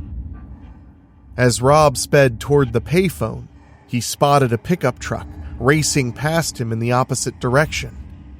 In that terrifying moment, someone inside the vehicle shouted his name, Robbie.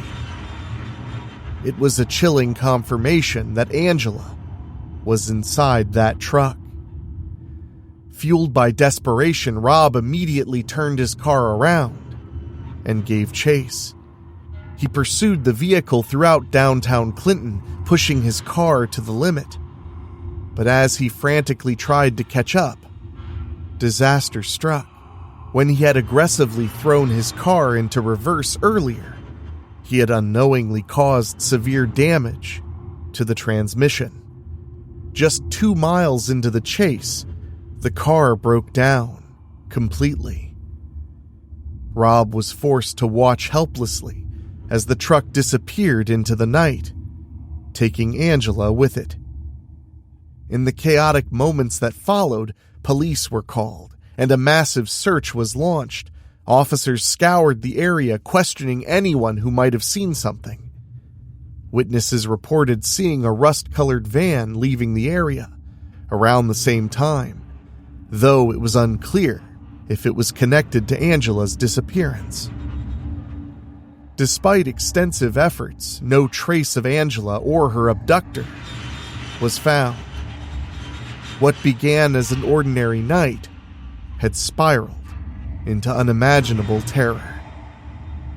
Clinton, Missouri, a place where people felt safe, where crime was exceedingly rare, was now the center of one of the most chilling mysteries anyone could ever experience. As the investigation into Angela Hammond's disappearance began, Rob Schaefer was consumed with guilt. He had always promised to protect her, to be there whenever she needed him, and now she was gone. No matter how hard he had tried to stop it, he felt like he had failed her. The entire town of Clinton was shaken by the horrifying abduction. It was unthinkable that something like this could happen in their peaceful community.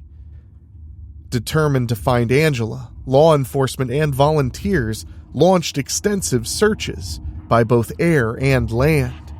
They combed through fields, wooded areas, and remote backwoods, hoping for any sign of her or her abductor. But despite their best efforts, they found nothing. Investigators quickly realized that their best chance of solving the case rested on identifying the mysterious pickup truck that was described at the scene.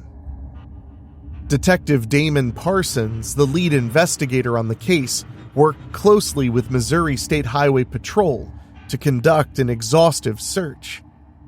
They ran a database check on all registered vehicles matching the description Rob had provided. This process yielded 1,600 potential matches. Investigators meticulously reviewed each one, checking the color and looking for any unique markings, such as the mural in the back window that Rob had described. Yet, despite their efforts, none of the vehicles were a match. Without physical evidence or any other leads, investigators found themselves relying solely on Rob's account of what had happened that night. But when no other witnesses could corroborate his story, suspicions turned toward him. As often happens in missing persons cases, law enforcement had to consider the possibility that Angela's abduction was an inside job.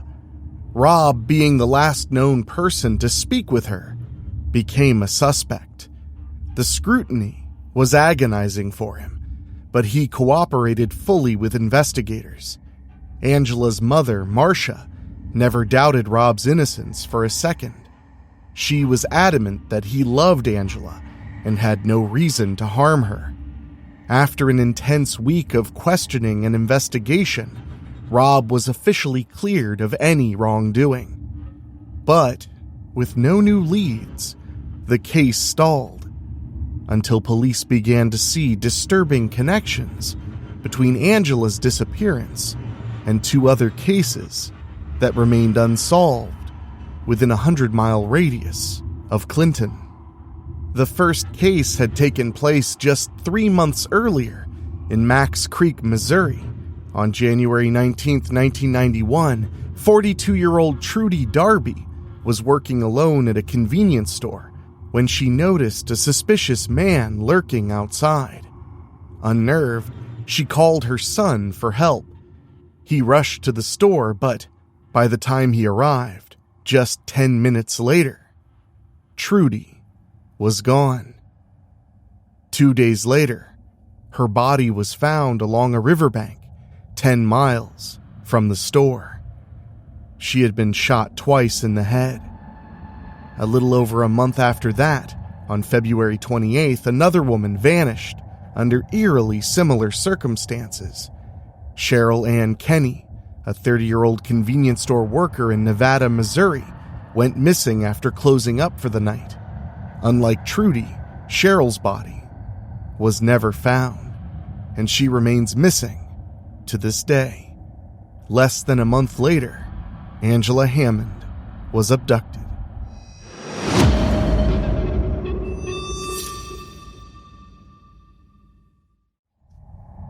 Detective Parsons believed these cases were connected.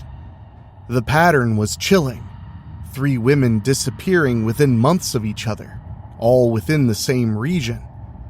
The idea that a serial predator was operating in west central Missouri became a terrifying possibility. Authorities pursued the theory aggressively, but without solid evidence linking the cases, the investigation stalled. Meanwhile, Angela's family was left in agonizing limbo. Marcia Hammond refused to give up hope and remained vocal about her daughter's case. She longed for answers, justice, and most of all, to know what had happened to her daughter on that night.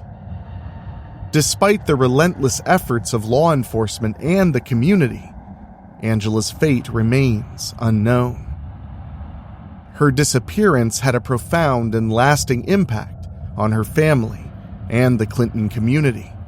Her parents, Marcia and Ray, worked tirelessly to keep her case in the public eye. They became passionate advocates for missing persons and victims' rights, determined to prevent other families from experiencing the same heartache. Through media interviews, awareness campaigns, and community outreach, they ensured that Angela's name was never forgotten.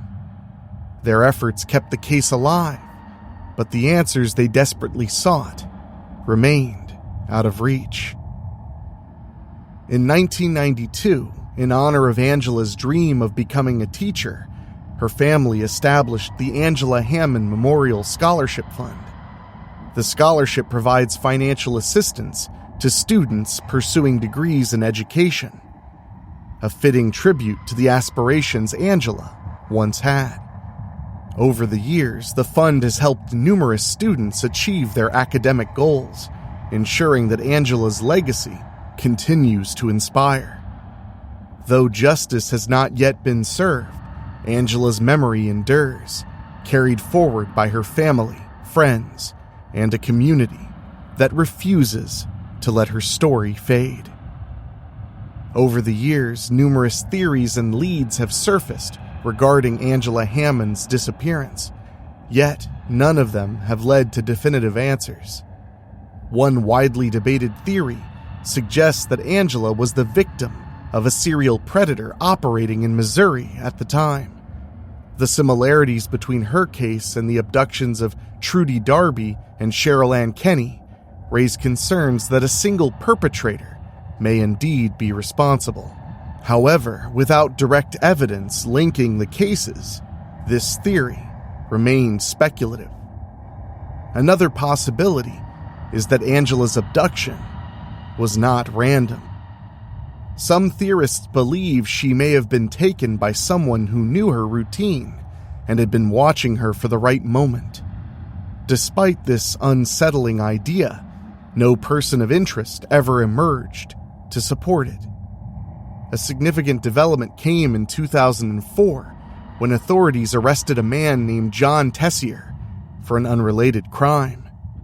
Tessier became a person of interest in Angela's case due to his location at the time and his ownership of a van similar to the one seen near the payphone on the night she vanished.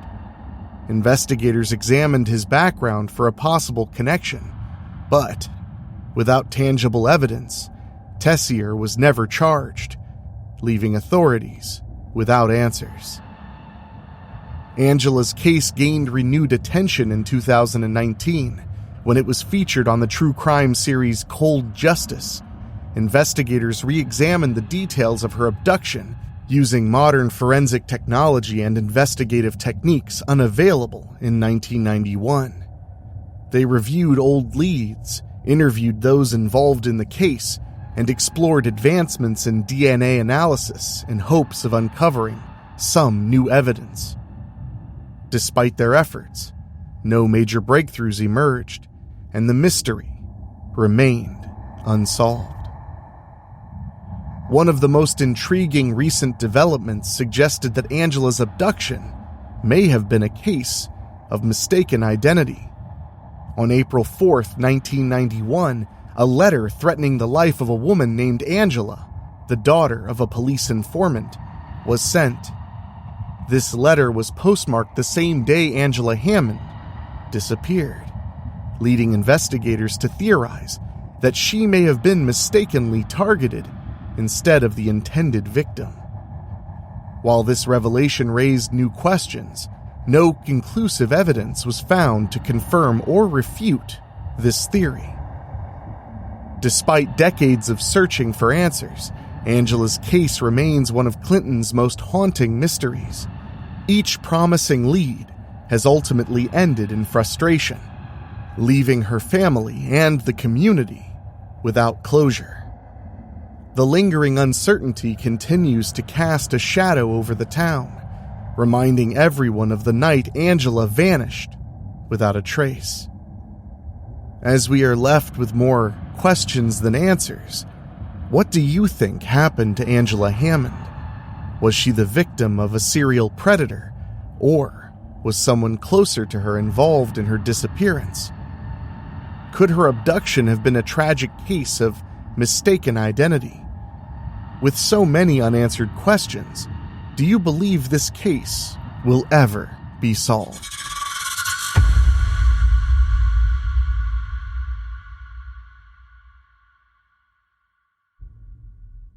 The Bennington Triangle.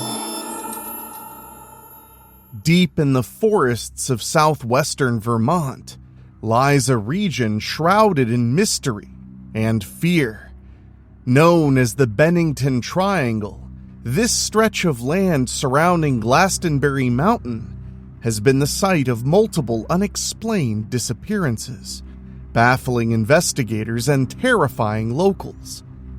Between 1945 and 1950, 5 people have vanished without a trace, leaving behind only speculation and unanswered questions. The mystery began in 1945 when 74-year-old Mitty Rivers disappeared while leading a hunting party through the wilderness. A year later, 18-year-old college student Paula Weldon set off on a hike along the long trail and was never seen again. Then, in 1949, a war veteran named James Tedford boarded a bus to Bennington. Yet, when the bus reached its final destination, he was gone. The disappearances escalated in 1950, first with 8-year-old Paul Jepson, who vanished from his family's truck, and then with 53-year-old Frida Langer, who disappeared during a hike, only for her body to be found months later in an area that had already been thoroughly searched. To this day, no solid evidence has surfaced to explain these vanishings. Theories range from the work of a hidden predator to the treacherous terrain of Glastonbury Mountain itself. Others believe something more sinister is at play: an ancient curse, strange atmospheric phenomena, or even supernatural forces. The Bennington Triangle remains one of America's most enduring unsolved mysteries. How could 5 people vanish in the same area under such strange circumstances? And more chillingly, could it happen again? The Bennington Triangle, centered around Glastonbury Mountain in Vermont, has long been associated with strange and unexplained occurrences. Reports of UFO activity, sightings of a Bigfoot-like creature, eerie lights, and mysterious sounds have all contributed to the area's ominous reputation. Most notably, 5 individuals vanished without a trace between the 1940s and 1950s, adding to the region's mystery. According to Native American lore, the area is said to be cursed, and the indigenous people had long regarded Glastonbury Mountain with deep caution. Their legends warned of an ominous force lurking within the land, a belief reinforced by strange disappearances over the years. Local Native American tribes, particularly the Algonquins, avoided the area due to an old legend about a malevolent stone hidden within the mountains. According to the story, this rock had the ability to open up and swallow anyone who stepped on it, causing them to vanish forever. Whether this tale was based on real experiences or served as a symbolic warning remains uncertain. However, the number of disappearances within the region only strengthened fears that something was inherently dangerous about Glastonbury Mountain and its surroundings.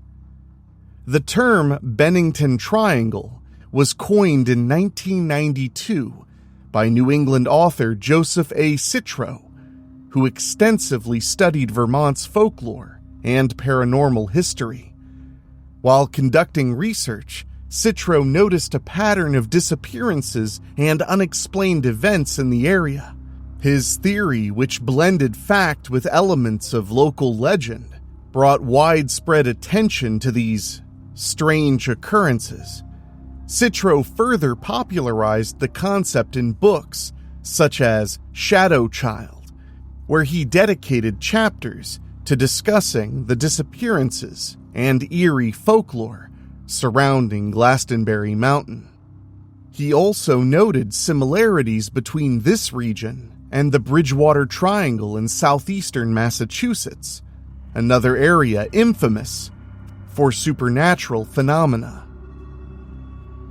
The landscape of the Bennington Triangle is rugged and isolated, with dense forests surrounding the abandoned ghost towns of Glastonbury and Somerset. The triangle also includes the nearby towns of Bennington, Woodford, and Shaftesbury, all of which have been linked to mysterious events. Among the many strange stories associated with the area is the legend of the Bennington Monster, a Bigfoot-like creature that has allegedly been sighted for over 2 centuries. One of the earliest known encounters occurred in the early 1800s when a stagecoach was traveling along a washed-out road. The driver first noticed enormous footprints in the mud, far too large to be human. Moments later, a massive creature emerged from the forest, overturning the stagecoach before disappearing into the darkness. Witnesses later described it as a towering, hairy beast with glowing eyes.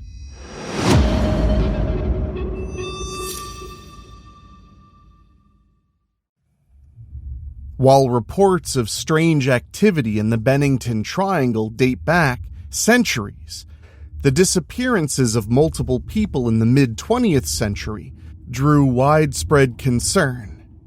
Even before the infamous cases of 1945 through 1950, people had already begun vanishing under peculiar circumstances. One such case occurred in 1943, when a hunter named Carol Herrick went missing northeast of Glastonbury's ghost town. 3 days later, his body was found under bizarre conditions, surrounded by massive, unexplained footprints.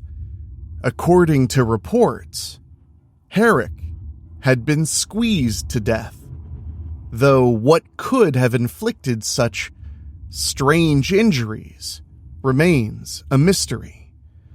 This eerie case set the stage for what would soon be known as the Bennington Disappearances.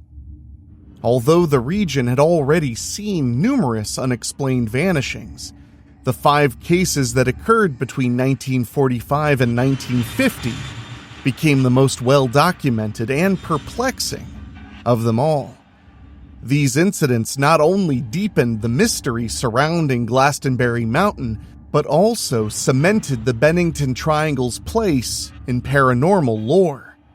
Theories have ranged from natural causes, such as the rugged terrain and unpredictable weather, to more unsettling possibilities, including the supernatural forces long feared by Native Americans.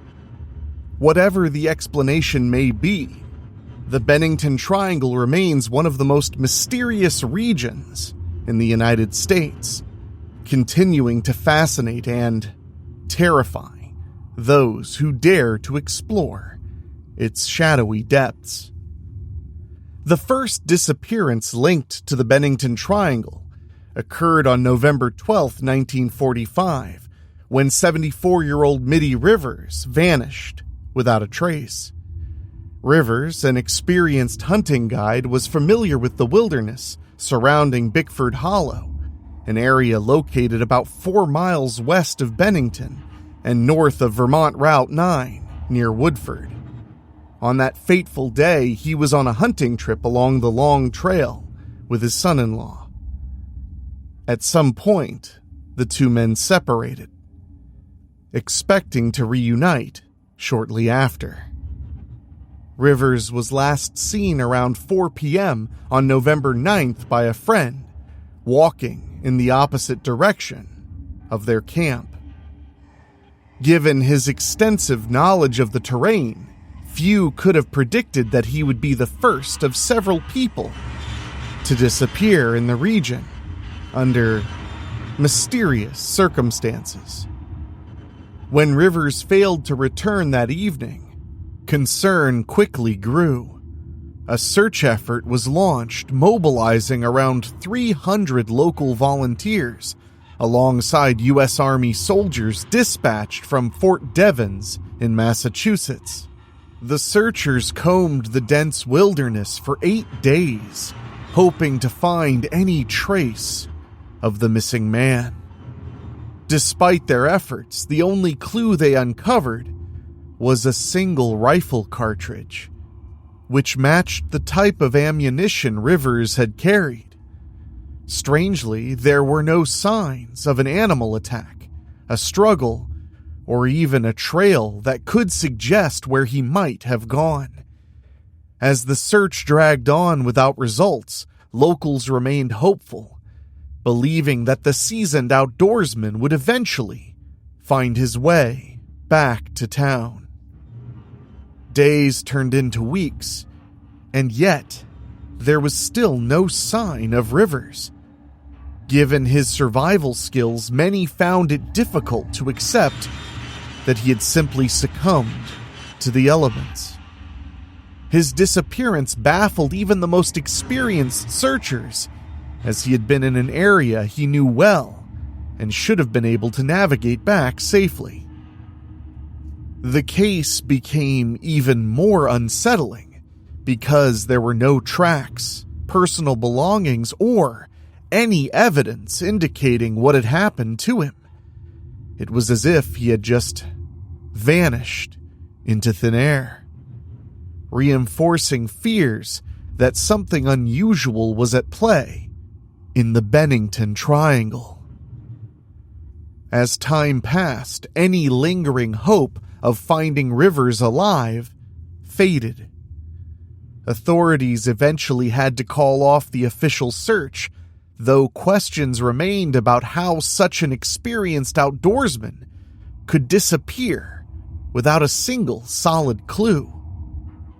Some speculated that he might have suffered a sudden medical emergency or fallen into a hidden crevice, while others wondered if he had been deliberately avoiding detection. However, none of these theories could fully explain the eerie lack of evidence. In the following months, stories about the region's history of strange occurrences only fueled speculation that something far more mysterious had been at work. Several months after Rivers disappeared, a hiker made an unsettling discovery. Along a trail south of where he had last been seen, the hiker came across a handkerchief believed to belong to Rivers. This was the only other piece of evidence ever found in connection to his disappearance. However, the handkerchief provided no new answers. It didn't explain what had happened to him, nor did it offer clues about where he might have gone.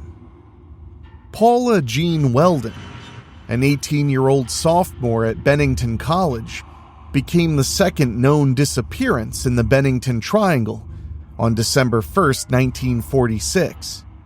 Nearly a year after Mitty Rivers had vanished, Weldon set out for a hike on the Long Trail, a popular path that passed through Vermont's rugged wilderness. That afternoon, she left campus on foot, walking and hitchhiking roughly 6 miles to the trailhead near Harbor Road along Route 9. A local man who later came forward as one of the last people to see her picked her up and dropped her off about 2 miles west of the Long Trail. Several other witnesses claimed to have seen her walking in the area, including a Bennington Banner employee who provided her with directions.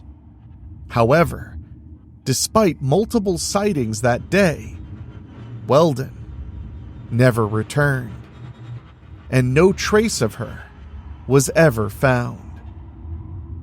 At the time of her disappearance, Weldon was dressed in a red jacket, jeans, and lightweight sneakers, clothing entirely unsuitable for Vermont's frigid December weather. She carried no extra supplies, camping gear, or warm layers, suggesting she had not planned to be out for long. When she failed to attend class the following morning, concerns grew, and an extensive search operation was launched. Authorities, along with volunteers, combed the long trail and its surrounding areas, but found no footprints, clothing, or any signs of a struggle. A $5,000 reward was offered for any information leading to her whereabouts, and even the FBI was brought in to assist. Despite these efforts, her case went cold, deepening the mystery surrounding the region. Weldon's sudden disappearance captured national attention and led to speculation about what might have happened to her. Some suspected foul play, while others theorized that she may have gotten lost or succumbed to the elements. Over time, her case became one of Vermont's most infamous missing person stories, and even served as the inspiration for Shirley Jackson's 1951 novel, Hangs a Man. Yet despite decades of speculation and theories, no credible evidence has ever surfaced to explain her fate, making her one of the most baffling cases associated with the Bennington Triangle.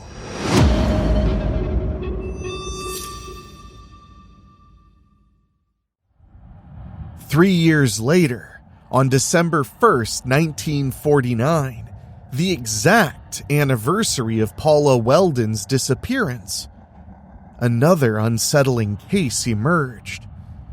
James Tedford, a 68-year-old World War I veteran and resident of the Vermont Soldiers' Home in Bennington, vanished under mysterious circumstances while traveling by bus.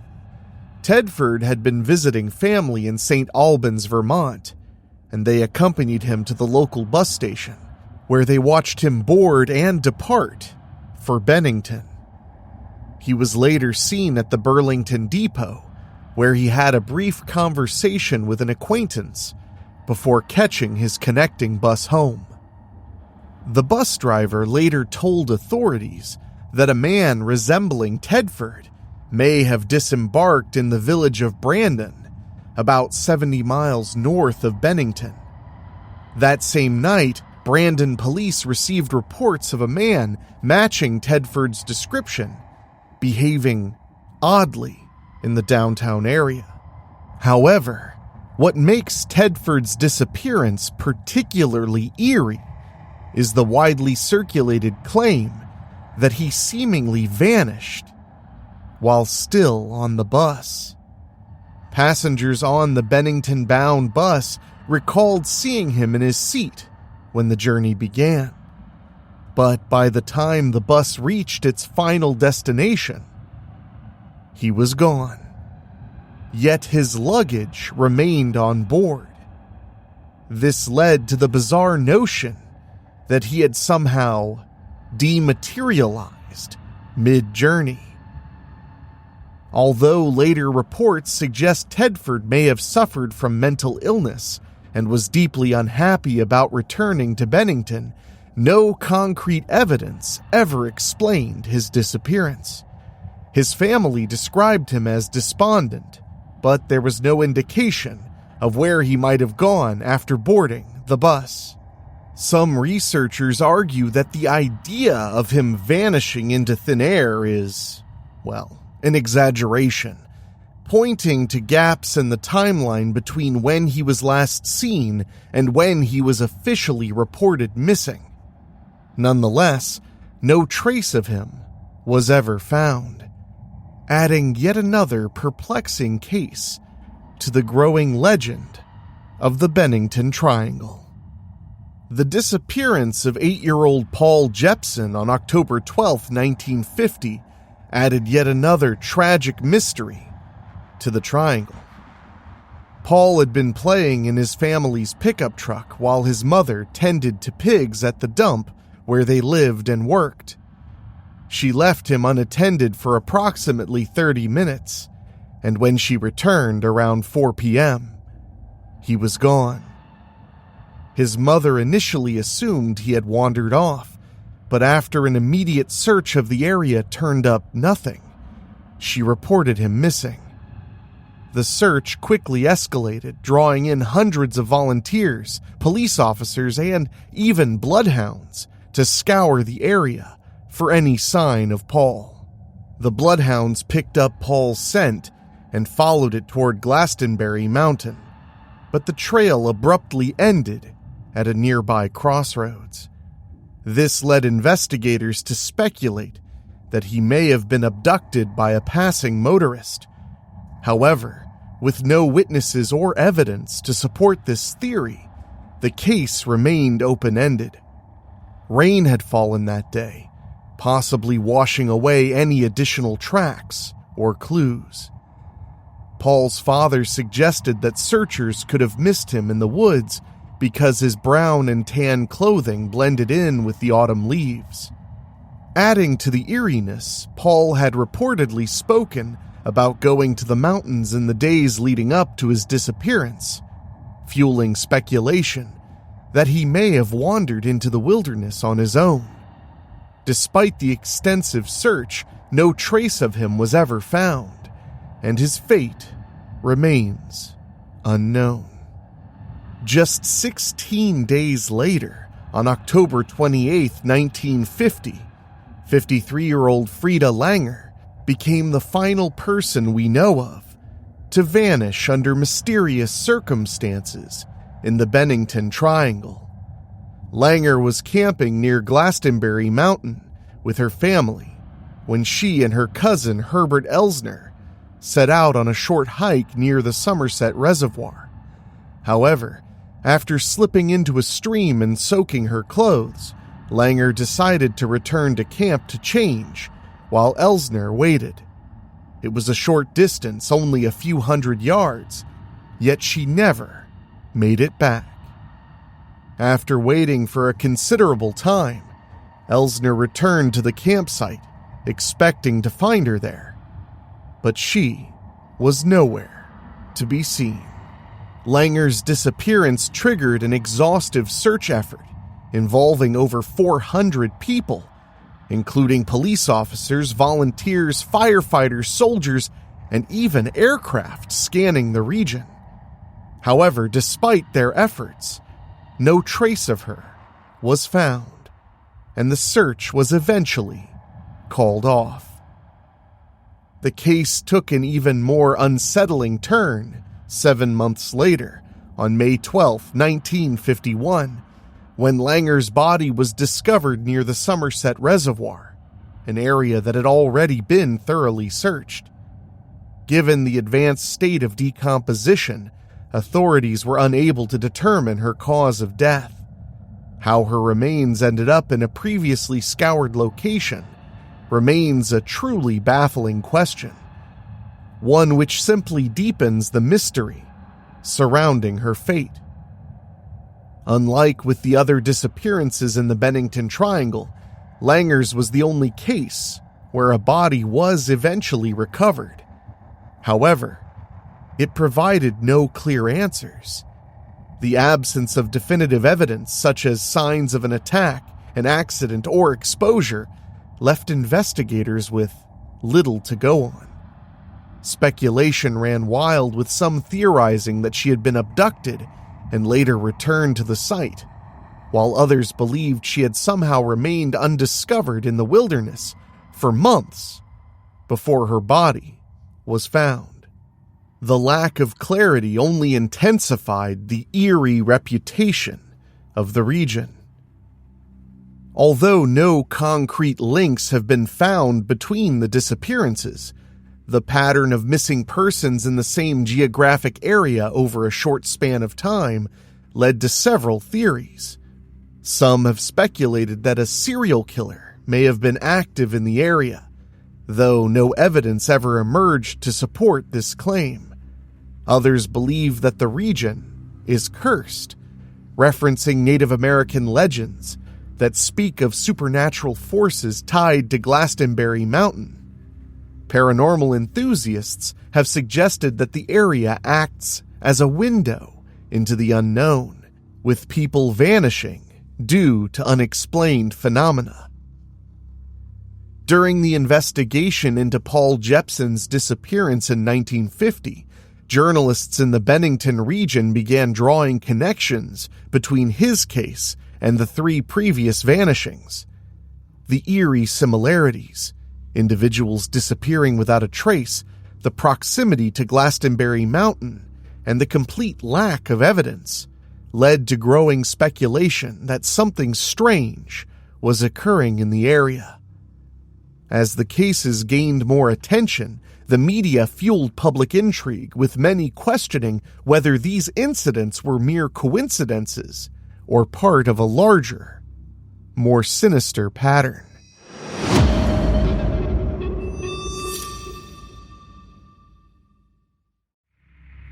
By November 1950, the mystery surrounding the disappearances had gained enough traction for the Bennington Evening Banner to publish an article which compared the region to a lost horizon. The reference was drawn from James Hilton's 1933 novel, which tells the story of people lost in a mystical and remote area of Tibet. The implication was clear. The Bennington Triangle was beginning to take on a legendary status, shrouded in intrigue, folklore, and fear. With no bodies, except for Frida Langer's, and no concrete evidence to explain the vanishings, theories ranging from the paranormal to the supernatural managed to gain traction. Over the years, these disappearances have continued to capture public imagination, making their way into books, documentaries, and podcasts. One of the most notable retellings of the events came in episode 67 of the popular podcast Lore, a show dedicated to uncovering eerie and unexplained historical events. Titled The Redcoats, the episode delved into the Bennington Triangle, examining the disappearances and the local legends that have grown around them. Through careful narration and masterful storytelling, Lore helped introduce the mystery to a new generation of listeners fascinated by unsolved cases. In addition to podcasts and articles like this, the Bennington Triangle has also been featured in television series that explore haunted and mysterious locations. The Travel Channel's Most Terrifying Places in America dedicated a segment to the region in its 2018 episode titled Unnatural World. This episode explored not only the documented disappearances, but also the local lore surrounding the area. Among the legends discussed was the so-called Bennington Monster, a Bigfoot-like creature that some believe roams the wilderness of Glastonbury Mountain. According to local stories, this towering, hairy beast may have played a role in the disappearances, either by abducting victims or causing them to flee into the dense forest, never to return. Despite being dismissed by skeptics as mere folklore, the idea of the Bennington Monster has persisted over the decades. Some locals claim to have seen large, shadowy figures moving through the woods, while others report hearing strange noises that cannot be easily explained. Whether these accounts are exaggerations, misidentifications, or evidence of something truly unusual, they continue to add to the aura of mystery surrounding the Bennington Triangle. The region has become a hotspot for paranormal investigators, cryptid enthusiasts, and those simply drawn to the unexplained. In the end, The disappearances within the Bennington Triangle left behind a haunting mystery. Though theories have emerged over the years, from serial killers to supernatural forces, no definitive answers have ever been found. The lingering questions surrounding these cases have left an undeniable mark, not just on the families of those who vanished, but on the entire region.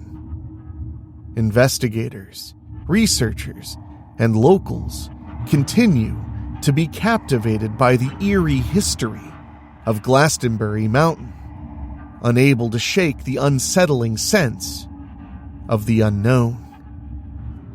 Even as time moves forward, the mystery remains unsolved, leaving the world to wonder what truly happened to those who disappeared, and will the secrets of the Bennington Triangle ever be uncovered?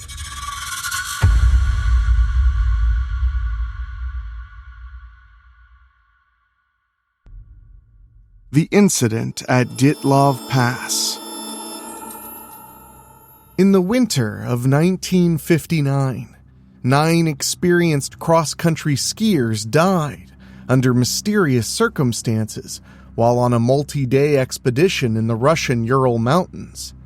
Something caused all 9 to suddenly evacuate the safety of their tent in the middle of the night without proper clothing, leading most of them to die of hypothermia. Others were found to have succumbed to severe injuries of unknown origin. The cause of the incident has been widely debated, spurring many theories, including ones involving UFOs and cryptids. On January 28, 1959, a party of 10 skiers consisting mostly of students from the Ural Polytechnic Institute set out on a trek to reach Ortorton Mountain in what was the Soviet Union at the time. The route was considered a Category 3 hike and had been approved by the Sverdlovsk City Route Commission. The entire group was made up of certified Grade 2 hikers, all of which would be awarded their Grade 3 certification upon their return. Receiving a Grade 3 certification meant hiking at least 190 miles and was the highest hiker certification given in the Soviet Union at the time. Suffice to say, this was a group of very competent individuals, but it's their experience that may have led to their demise. On the evening of February 1st, 1959, the hikers, save one who had turned back due to an injury, set up camp for the night on the slope of Kolotsiakl, which ironically means dead mountain in the language used by the local Ugric indigenous people. According to diaries kept by the campers, which were later found abandoned in the tent, this was not their original intent. Limited visibility due to a snowstorm caused them to head in the wrong direction and end up on the side of Kolotsiakl, instead of across the mountain pass where they'd hoped to set up camp. Realizing their mistake, the group decided to camp on the mountainside, making a cut in the snow to protect their tent from the wind. Given the weather conditions, it would have made much more sense to camp slightly less than a mile downhill in a forested area as the storm raged. But for a reason we can only ever conjecture, they stayed put on the slope. This decision would turn out to be a crucial mistake, responsible for cutting their lives short. During that night, an event occurred that caused the entire party to leave the tent, some only partially clothed, and others naked, in temperatures likely lower than negative 24 degrees Celsius or negative 11 degrees Fahrenheit. It wasn't until February 20th that a search party consisting of students and teachers from the Ural Polytechnical Institute was assembled. Ivan Dyatlov, the leader of the cross-country hike, was supposed to telegraph the institute when the team returned from their expedition. He had expected that to be no later than February 12th, but when no communication was received that day, it didn't raise alarm bells. Family and friends assumed they'd just underestimated the time needed to complete their journey. By the 20th, it was clear that something was wrong, and a search party of students and teachers from the institute was assembled. An air search was also initiated by the military and police soon after.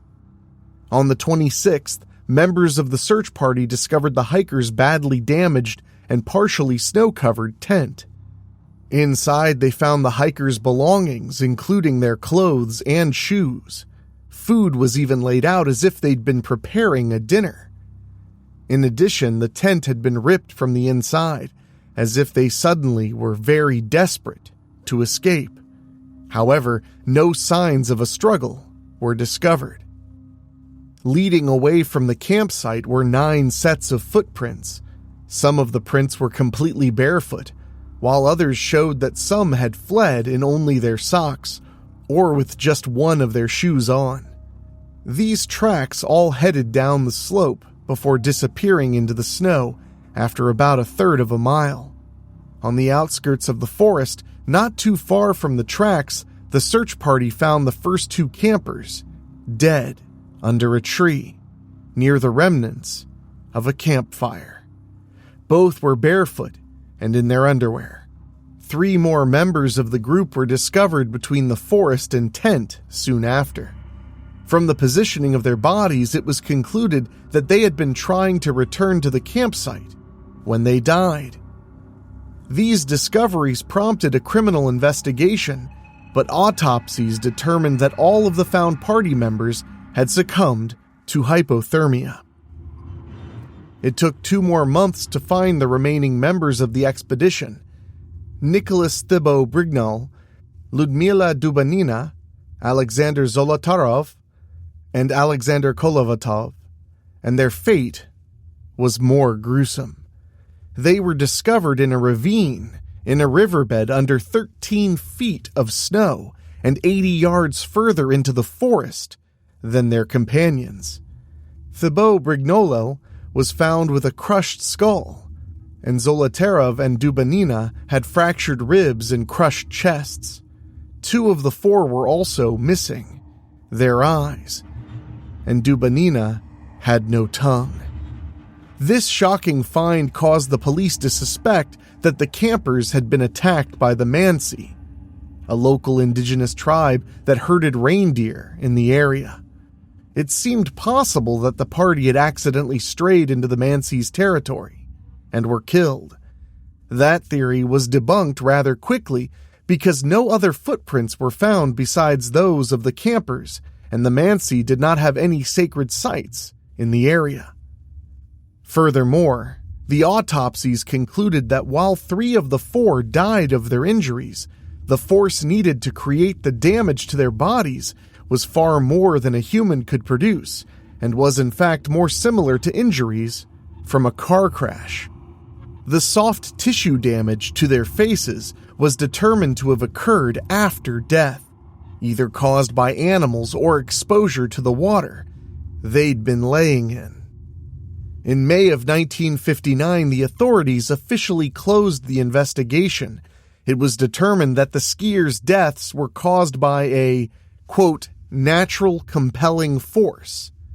What the force was not specified, and the vagueness of this conclusion left plenty of room for theories to develop. The first theory is that the campers encountered a Yeti.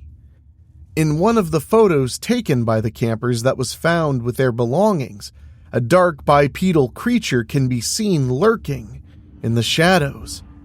Believers of this theory cite this picture and an article about Yeti sightings in the area published as evidence that the party met its grisly fate at the hands of this cryptid. That stated, the newspaper responsible for publishing the article was known for exaggeration and dubious reporting. And while that could explain the superhuman force used to create some of the injuries and why the party was so anxious to run, it fails to take into account that no other tracks, Yeti, human, or any other animal, were found at the campsite. Another theory of a more scientific nature suggests that the campers may have been driven from their tent by infrasound. In his 2013 book Dead Mountain, Donnie Eckar conjectured that when the wind passed over the mountain, it may have created sound below the frequency of human hearing. Infrasound, as it's called, can cause physical discomfort and panic, so it's possible that the campers felt the need to flee their tent after being exposed to it. This doesn't explain why some of the team died from such severe injuries, though. Speaking of wind, in 2019, independent investigators of the site proposed that katabatic winds may have been responsible. They had an incident in an area of Sweden with similar topography, where 8 of 9 hikers were killed by such winds to support their theory. Katabatic wind occurs when high-pressure air is pushed downhill by gravity to an area of low pressure, causing high winds. The gusts could have been so strong that the group had no choice but to leave the tent and attempt to take shelter elsewhere. They may have even covered the tent in snow to keep it from blowing away, so they could return once the danger was over. Strangely enough, the lead investigator in the original 1959 case, Len Ivanov, had a theory of his own that differs wildly from the natural compelling force conclusion that the government originally offered. In 1990, Ivanov came forward and said that he had been forced to censor his findings. He claimed that scorch marks on a tree where the first hikers were found was from a heat ray that had been aimed at them. Ivanov also said that there had been reports of bright flying spheres in the vicinity that February. In fact, since then, declassified documents show that a group of hikers camping some 30 miles away reported seeing orange spheres floating in the sky on the very same night as the incident. Ivanov believed that one of these glowing orbs exploded, killing some campers. In an interview, he stated that, quote, "Based on the evidence gathered, the role of UFOs in this tragedy was quite obvious." Whether Lev Ivanov was referring to otherworldly UFOs or simply unknown government aircraft, there is a theory that the group may have wandered into a military testing site. And mysteriously, some of the clothing left on the bodies that were found in the ravine did have traces of radioactivity on them, but not all of them. The most damning evidence against this is that evidence of an explosion was never found. Perhaps skeptical of their own vague conclusion, the investigative committee of the Russian Federation reopened the case in 2015. In 2019, they concluded that an avalanche was the most probable cause for the death of the cross-country skiers. However, their reasoning was not disclosed, and later on in 2019, the prosecutor general reopened the case again, only to come to the exact same conclusion. Critics state that the slope of the mountain was not steep enough to lead to an avalanche, and no debris or evidence of one was ever observed in the area. In 2021, Johan Gome and Alexander M. Puzrin wrote an article explaining in detail how a small avalanche, known as a slab avalanche, could have led to the deaths of the skiers. They conjectured that when the hikers cut into the snow to level the surface and protect themselves from the wind, it weakened the stability of it. That, combined with the strong, potentially katabatic winds from the snowstorm, allowed the snow slab above the tent to eventually collapse onto it. It may have even collapsed onto the entrance, which is why the hikers had to cut the tent to escape. The 3 hikers who were fatally injured may have been crushed in the tent and then succumbed to their wounds later on. But the question remains, why did they run? It's possible that they believed this localized avalanche was actually occurring mountain-wide. If that's the case, fleeing immediately would have been their best chance of survival. If this was a less experienced group, They may have actually been less likely to run and could have possibly realized that the snow falling on their tent was not the harbinger of something much worse. If they hadn't run, they likely would have been able to clear the snow, and most of the party could have survived. Unfortunately, since the entire group met their end on that cold February night, we'll never know for sure what happened to them. And while the Russian government seems wholeheartedly convinced it was an avalanche, their original vague conclusion and classification evidence, combined with their inability to explain their findings in the 2020 investigation, certainly leaves room for debate.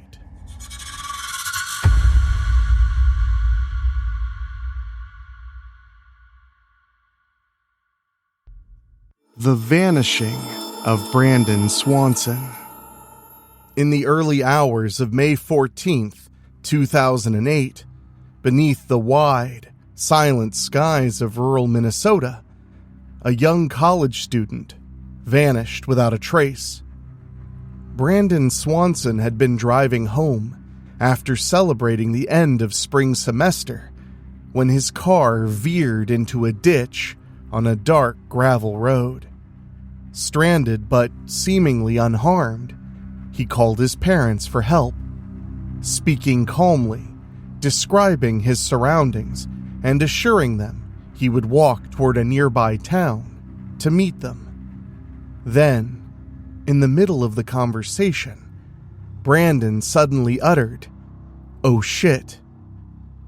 The line went silent. Despite extensive searches, tracking dogs, dive teams, and helicopters, no sign of Brandon was ever found. His car was intact, his phone kept ringing, and yet he was simply gone. The haunting uncertainty of that night has tormented his family and baffled investigators for over a decade. Was it a tragic accident, or did something more sinister unfold in the darkness? As the mystery endures, so do the questions. How can someone disappear while on the phone with their father? And how can so little evidence remain after so much time? Brandon Swanson was born on January 30th, 1989, in Marshall, Minnesota, to his parents Brian and Annette Swanson. He was described as a loving son, deeply cherished by his family. A native of Marshall located in Lyon County, in the southwestern region of Minnesota, Brandon grew up in a supportive environment and built strong ties with his community. In 2007, Brandon graduated from Marshall High School, marking a key milestone in his young life. With a growing interest in renewable energy, he made the decision to further his education by enrolling at Minnesota West Community and Technical College. He chose the Canby campus, where he began studying wind turbines, a field that aligned with his academic and professional goals. Brandon completed his second semester of the wind energy program in May of 2008. On May 13th, the academic year officially ended, and the students began celebrating the end of the semester. Brandon stayed in Canby that evening to spend time with his friends. The mood was festive, and although alcohol was present at the gatherings, witnesses noted that Brandon had consumed some, but not to the point of appearing visibly intoxicated. Earlier that evening, Brandon first visited a gathering in Lind, a town located about 7 miles southwest of Marshall. After spending time there, he traveled to Canby, roughly 35 miles northwest of his hometown, to join his classmates and continue the celebration. The night progressed without any known incidents, and by all accounts, things appeared to be completely normal. However, the following day, May 14th, 2008, Events took a tragic and unexpected turn. As Brandon made his way back home, something happened that would leave his loved ones and the entire community searching for answers. His journey that night marked the beginning of a puzzling and heartbreaking disappearance that remains to this day unresolved. The joy of academic achievement and celebration quickly shifted into confusion and concern as Brandon's safe return never came. What should have been a simple drive home turned into a mystery that would haunt those who knew him. His absence sparked a lengthy investigation and left many wondering what could have possibly gone wrong during those early hours of May 14th. In those early morning hours, Brandon Swanson decided it was time to return home. It was sometime around 1 a.m. when he left Canby, Minnesota, where he had spent the evening with his friends. His destination was Marshall, where he lived with his parents, Brian and Annette. The drive was approximately 30 miles and took him along rural roads in southwestern Minnesota. Though it was late, Brandon appeared to be in full control of his actions and determined to get home safely. As he made his way along the gravel roads, sometime just before 2 a.m., Brandon's car went off the road and became stuck in a ditch. Rather than panicking, he reacted calmly and rationally. He picked up his phone and contacted his parents to explain the situation. Brandon told them that his Chevrolet Lumina had gone off the road and that he was unable to drive it out of the ditch. He emphasized that he was not injured and simply needed them to come and pick him up. Brian and Annette Swanson immediately got into their pickup truck and set out to find him. Throughout their drive, they stayed connected to their son by phone. Although the call occasionally dropped due to poor reception, they managed to keep in contact. Brandon remained near his car and tried to help guide them by flashing his headlights on and off. His parents attempted to do the same, hoping he would see their vehicle approaching. Despite their combined efforts, neither could see the other's lights, and it became clear that they were not in the same location. Realizing that his parents were unable to find him where he believed he was, Brandon made the decision to leave his vehicle and walk toward some lights he could see in the distance. He believed those lights were coming from the small town of Lind, located approximately 7 miles southwest of Marshall. Thinking he was close to Lind, Brandon advised his father to meet him in the parking lot of a local bar there. As Brian began heading in that direction, he remained on the phone with his son, offering support and staying close through the conversation. The call continued for 47 minutes as Brandon walked and his father drove. Then, at around 2:30 a.m., the tone of the call shifted dramatically.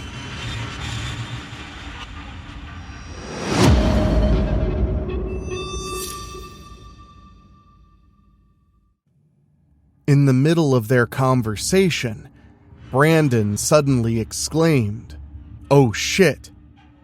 The words came out of nowhere and were followed immediately by complete silence. There were no further sounds, no signs of distress, and no background noise. His parents remained on the line, hoping to hear more, but Brandon never spoke another word. Deeply alarmed, Brian and Annette tried to call their son back multiple times, but he never answered. That brief moment of panic, the final words he uttered, would be the last time anyone heard from Brandon Swanson. His sudden silence marked the beginning of a disappearance that would puzzle everyone who dared to take a look. By the early morning of May 14th, concern had turned into alarm for Brian and Annette Swanson. After failing to reach their son following his abrupt silence during their phone call, they reported Brandon missing to the Lind Police Department at around 6:30 a.m. However, their worries were initially brushed aside. Officers told them that it was not uncommon for young adults to stay out late, especially after finishing college classes. Annette Swanson remembered a specific comment from one of the officers who stated it was Brandon's right to be missing, a response that offered little comfort to the distressed parents. Later that same morning, the Lind police did initiate a search, checking within the town and its outskirts. But they came up empty-handed. As no clues surfaced, they reached out to Lyon County Sheriff Joel Dahl for additional support. Hoping for a more precise lead, investigators obtained Brandon's cell phone records to try to identify where he had last used his phone. To everyone's surprise, the phone data revealed that Brandon had not been anywhere near Lind, where he believed he was when speaking to his father. Instead, his call had originated from an area near Taunton, a town located northwest of Marshall, along State Highway 68. This revelation changed the direction of the search entirely and redirected efforts roughly 25 miles away from where they had originally been looking. As authorities combed through the area near Taunton, they eventually found Brandon's car. The Chevrolet Lumina was discovered off a gravel road near the Lincoln County line, just north of Highway 68. At that point, Lincoln County Sheriff Jack Vizecki became involved in the investigation. He reported that the vehicle had gotten stuck on a slight rise in the terrain. Though the situation had immobilized the car, there was no visible damage to it. There were also no clear signs indicating where Brandon might have gone after abandoning the vehicle. The gravel surface and tall grass around the car did not preserve any footprints or tire marks. This left investigators with no physical evidence of which direction Brandon may have taken, adding to the complexity of the case and deepening the mystery. Further examination of cell tower data showed that Brandon's phone had connected to a tower near the intersection of County Roads 3 and 10, close to the town of Minneota. By May 15th, officials had narrowed down the phone's location to within a 5-mile radius of that tower.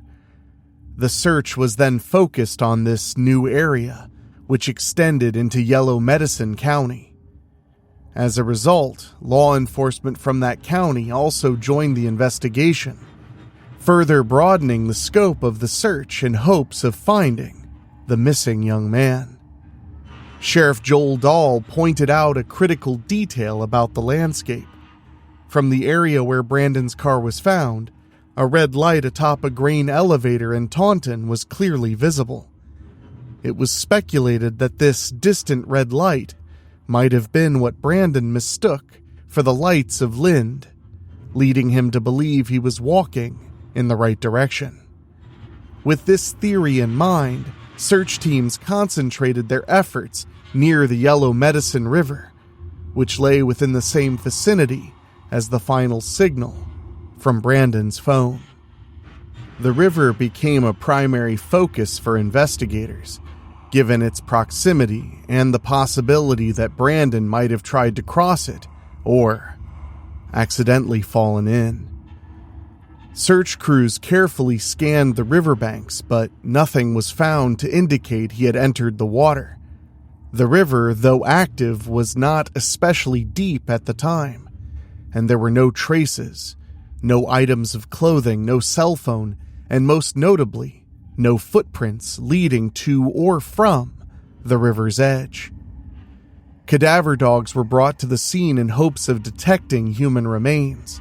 At one point, the dogs seemed to pick up a scent trail that led toward the river, raising hopes that this clue might lead to answers. However, despite their efforts, no body was discovered. Dive teams explored the water thoroughly, and helicopters flew overhead to cover large portions of surrounding land. Each effort was met with the same result: no evidence of Brandon's whereabouts. As the days passed, the absence of any physical evidence became even more disturbing. His family, especially Brian and Annette Swanson, continued to plead for answers, pushing for expanded search efforts and refusing to give up hope. Their son had simply vanished, and the lack of closure was taking an emotional toll. What made the situation even more baffling was the bizarre nature of Brandon's final phone call.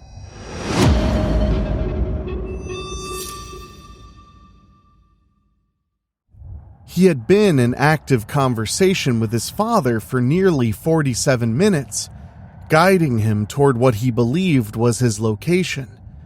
When he made that sudden exclamation of "oh shit," the call went completely silent, and nothing more, no screams, no cries for help, and no further words. It was as if he had just vanished in an instant. This lingering question haunted everyone involved. If Brandon had fallen or encountered danger, why didn't he say anything more? He had his phone in his hand. He was in contact with someone who could have helped. The abrupt end to the call and total silence that followed only deepened the mystery. Something did not add up, and the answers remained just out of reach. In 2010, the Minnesota Bureau of Criminal Apprehension assumed control of the case as the lead investigative agency. A dedicated tip line was established, and by 2015, a total of 90 tips had been submitted by individuals hoping to aid the investigation. As searches resumed over time, the focus shifted northward, toward Mud Creek, a tributary of the Yellow Medicine River, situated to the north and northwest of the small town of Porter. This new search area was informed in part by canine units, which had tracked a scent trail believed to be Brandon's. One of the dogs had initially followed a trail to the Yellow Medicine River, yet continued across the water and along the opposite bank, before reaching a gravel road that led further north, eventually stopping at the Yellow Medicine County line. Because of this, Annette Swanson never fully accepted the idea that her son had drowned. As she explained, quote, "There really is nothing to indicate that he's in the river." Her husband, Brian, also stood by the belief that Brandon was thinking clearly that night. Though his son had consumed alcohol earlier in the evening, Brian insisted there was no sign of disorientation during their nearly hour-long phone call. There were alternative theories, though none offered concrete answers. While technically possible that Brandon may have chosen to vanish intentionally, his parents found the notion completely out of character for their son. On the other hand, foul play could not be dismissed, despite the absence of any direct evidence pointing to it. Sheriff Jack Vizecki admitted that it was plausible someone might have been nearby, hidden from view, and took Brandon without a trace. With no resolution in sight, Brandon's parents committed themselves to searching, year after year, revisiting the terrain and holding on to the hope that one day they might uncover the truth. Their grief, however, evolved into advocacy. The Swanson family began lobbying for legislative changes, aiming to improve the way authorities respond to missing adult cases. Annette Swanson met with Marty Seifert, who was then the minority leader of the Minnesota House of Representatives and represented the Marshall area. During their meeting at a local restaurant, Annette recounted her frustrations over the initial handling of Brandon's case. While she knew it would not change what happened to her son, she believed it could spare future families from similar pain. Seifert responded by introducing a piece of legislation known as Brandon's Law. The bill sought to amend the existing missing child program statute by replacing the word child with person, thereby extending immediate response protocols to adults as well. This legislative effort was a direct result of the Swanson family's relentless pursuit of reform, hoping that no other family would have to endure the same lack of urgency and support in their time of crisis. Yet, for all the progress and awareness they helped bring about, the Swansons continued to carry the heaviest burden: the unknown. If Brandon truly lost his life that night, why has no evidence of his remains ever surfaced? And if he survived, where did he go? And why? His case remains a haunting mystery, one that offers no clear conclusion. A capable, coherent young man was actively speaking with his father, navigating his surroundings, and then, without warning, vanished. No clues, no justice, just the enduring silence that follows someone who seemingly disappeared into thin air.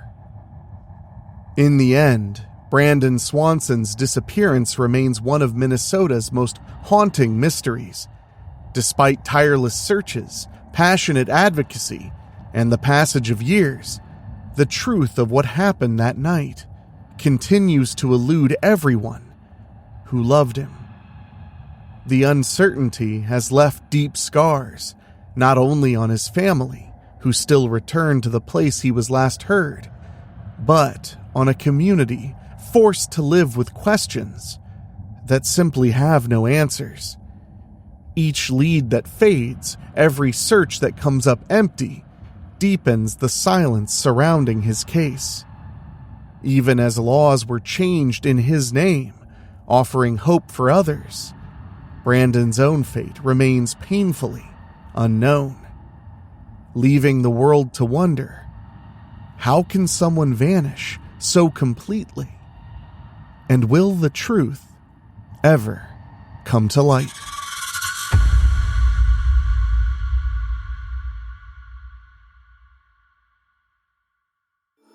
The Alaska Triangle.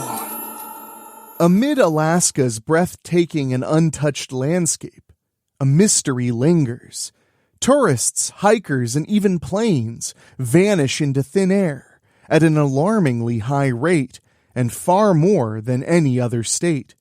So often that a region of wilderness has been named the Alaska Triangle.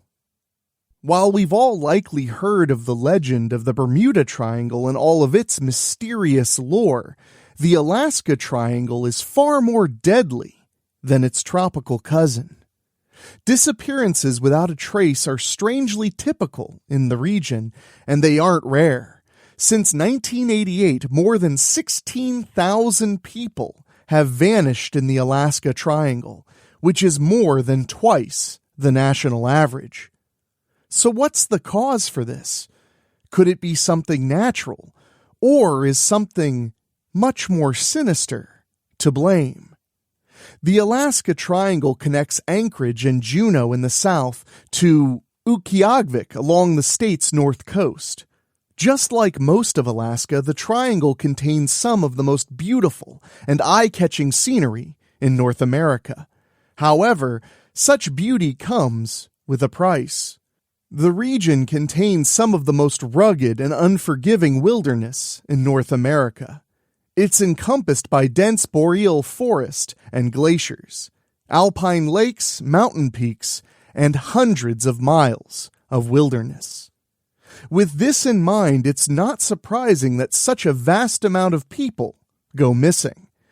It makes sense to shrug off disappearances as unprepared tourists getting lost in Alaska and quickly succumbing to the elements. And locating a missing person in the Alaskan wilderness must be like finding a needle in a haystack. However, what is surprising is the number of people that disappear without any evidence. No clothing, no supplies, no footprints, no bodies. Not only do people disappear, but large aircrafts also disappear within the Alaskan Triangle. No debris, and again, no bodies. The name Alaska Triangle was first used after a peculiar and still unsolved incident in 1972. Hale Boggs, Alaska's House Majority Leader, agreed to help Nick Begich, Alaska's representative, on Begich's re-election campaign. On the morning of October 16, 1972, Begich, Begich's assistant, and pilot Don Jones boarded a Cessna C-130 aircraft and made their way towards Juneau from Anchorage. The weather forecast en route was marginal with turbulence, low visibility, and icy conditions. Jones was very much an experienced pilot, but he did have a reputation as a risk-taker. He checked in with the air traffic control just 10 minutes after takeoff, and neither he nor the passengers seemed in distress. The four were never heard from again. When the Cessna failed to land in Juneau an hour after its scheduled time, it triggered the country's largest ever search and rescue operation. 40 military aircrafts and 50 civilian planes extensively searched an area of 32,000 square miles. However, the search yielded nothing. No debris, no wreckage, no bodies. Conspiracy theories swirled around this incident and the apparent deaths of Hale Boggs and Nick Begich. The most suggested theory was that J. Edgar Hoover, the then head of the FBI, had a bomb placed on the plane to silence Boggs. At the time, many speculated that Boggs wanted to reopen the Kennedy assassination investigation.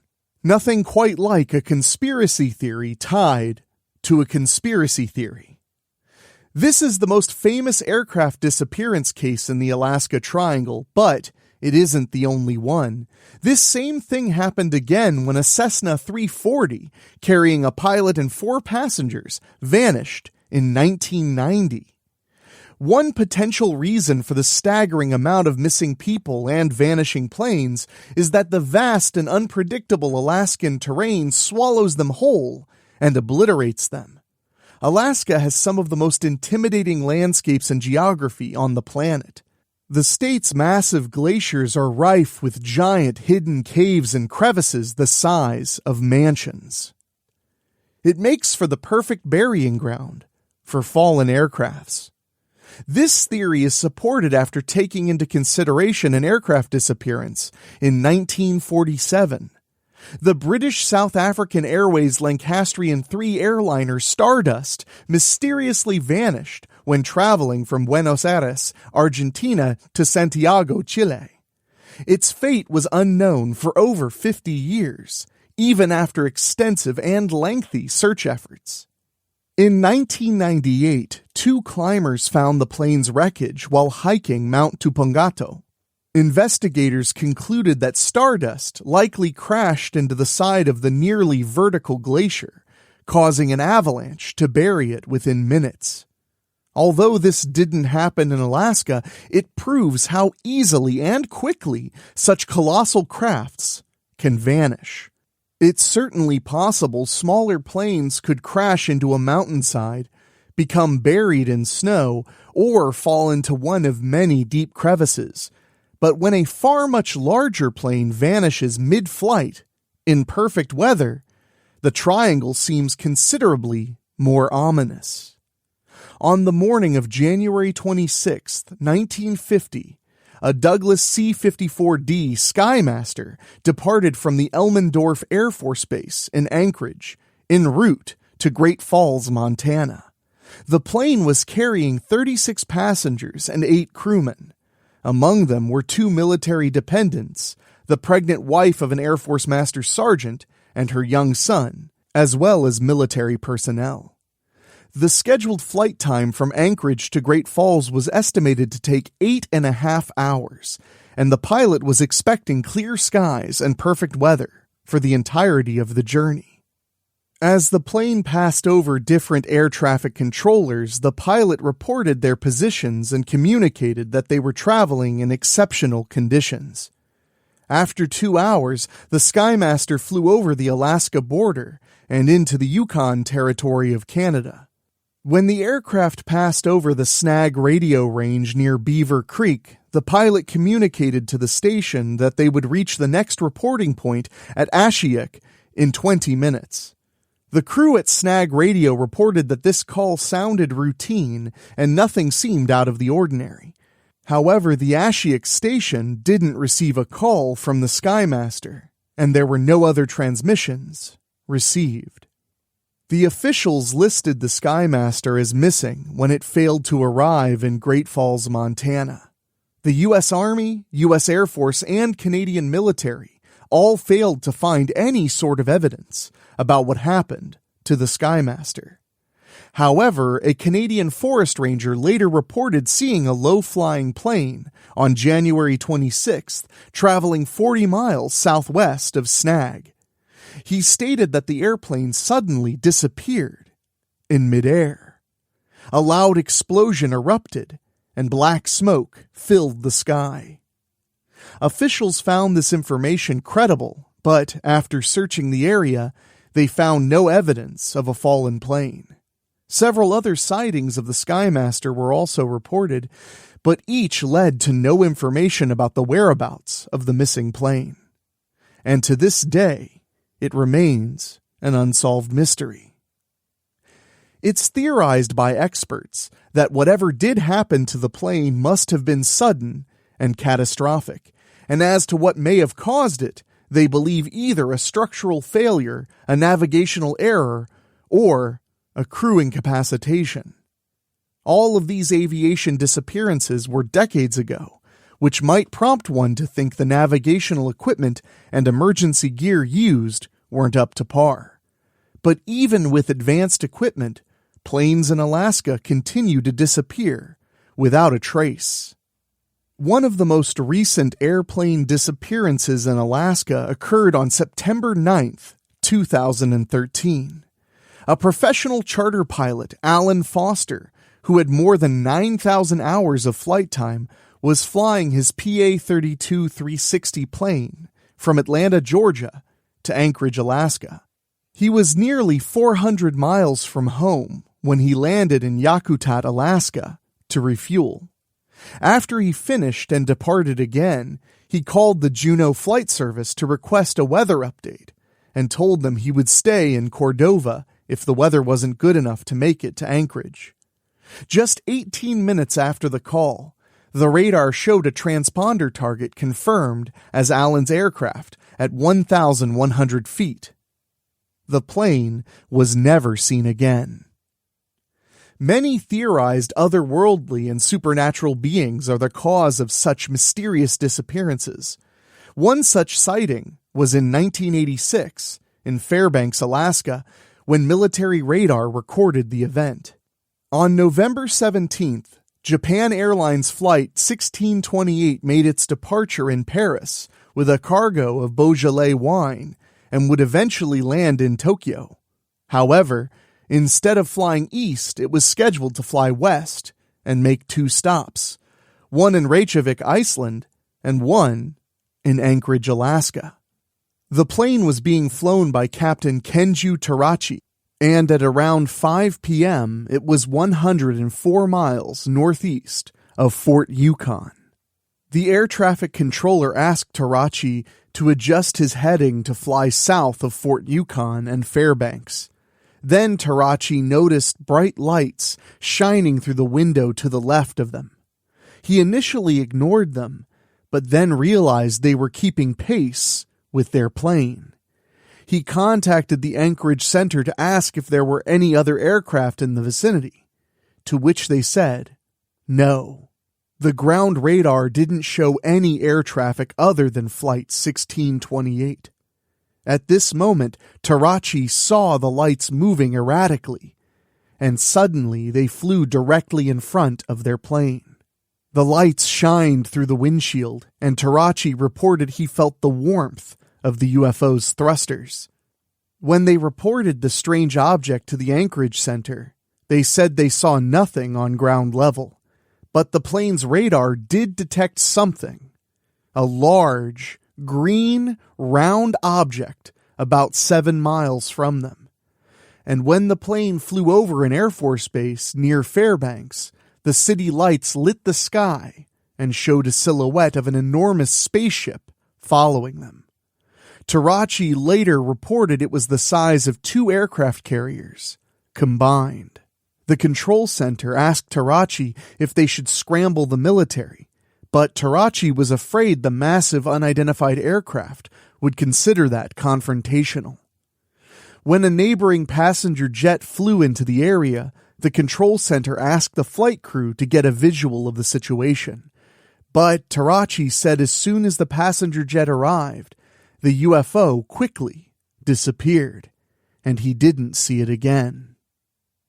A week later, the FAA Division Chief of Accidents and Investigations, John Callahan, received a call from the control supervisor in the Anchorage Control Center. They told Callahan that the Anchorage FAA office was filled with media wanting to report on the Flight 1628 incident. Callahan wasn't aware of the UFO situation and asked the caller to send over all the data and information. Callahan listened to the recordings between the controller, Elmendorf Air Force Base, and Captain Tarachi, and played the tape of the radar sightings, but he noted there were no signs of UFOs. Still, it was clear that those at Elmendorf were tracking the UFO's maneuvers with their more sophisticated radar.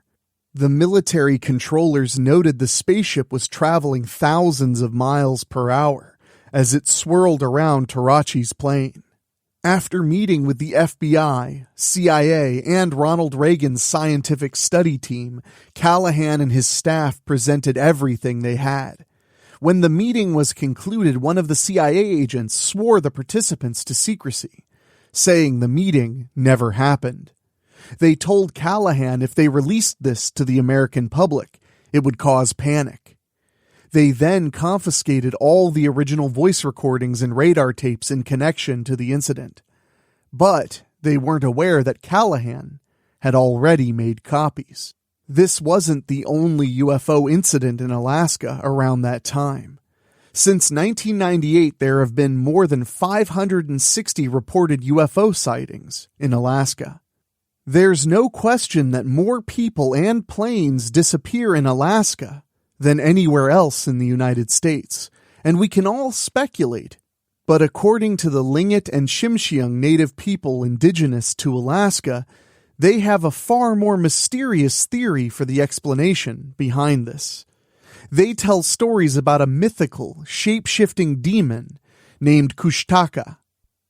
According to the legend, the creature lures travelers by claiming to be their relatives or appearing as a child in need. Once under their control, Kushtaka takes them to the river and either tears them to shreds or transforms them into another Kushtaka. Be it mythic monsters or UFOs, the Alaska Triangle is mostly wilderness with 33,000 miles of coastline and 3 million lakes. For whatever reason, or for many reasons, it is one of the most unforgiving places on the planet.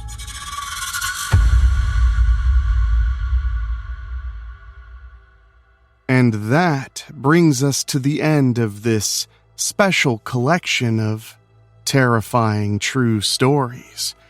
A lost colony, a doomed expedition, an empty ship, a phone call from the night, a haunted stretch of forest, a frozen mountain pass, a final call from the dark, and a wilderness where the missing seem to become part of the landscape. Different places, different eras, different kinds of fear, but each story leaves behind the same terrible feeling. The world is larger, darker, and far less certain than we want to believe. Maybe every case has an explanation hidden somewhere in weather, terrain, confusion, accident, fear, or human error. But explanations do not always quiet that sense of dread, because when someone vanishes, they leave behind questions. They leave behind families waiting for answers. And sometimes they leave behind legends that grow darker with every passing year. As Halloween draws closer, we'll be back every single week with something scary to listen to and a brand new terrifying and true story every Monday. So make sure you subscribe. Until then, stay on the road, keep your light burning, and remember, some places don't just hide secrets. Some of them swallow them whole.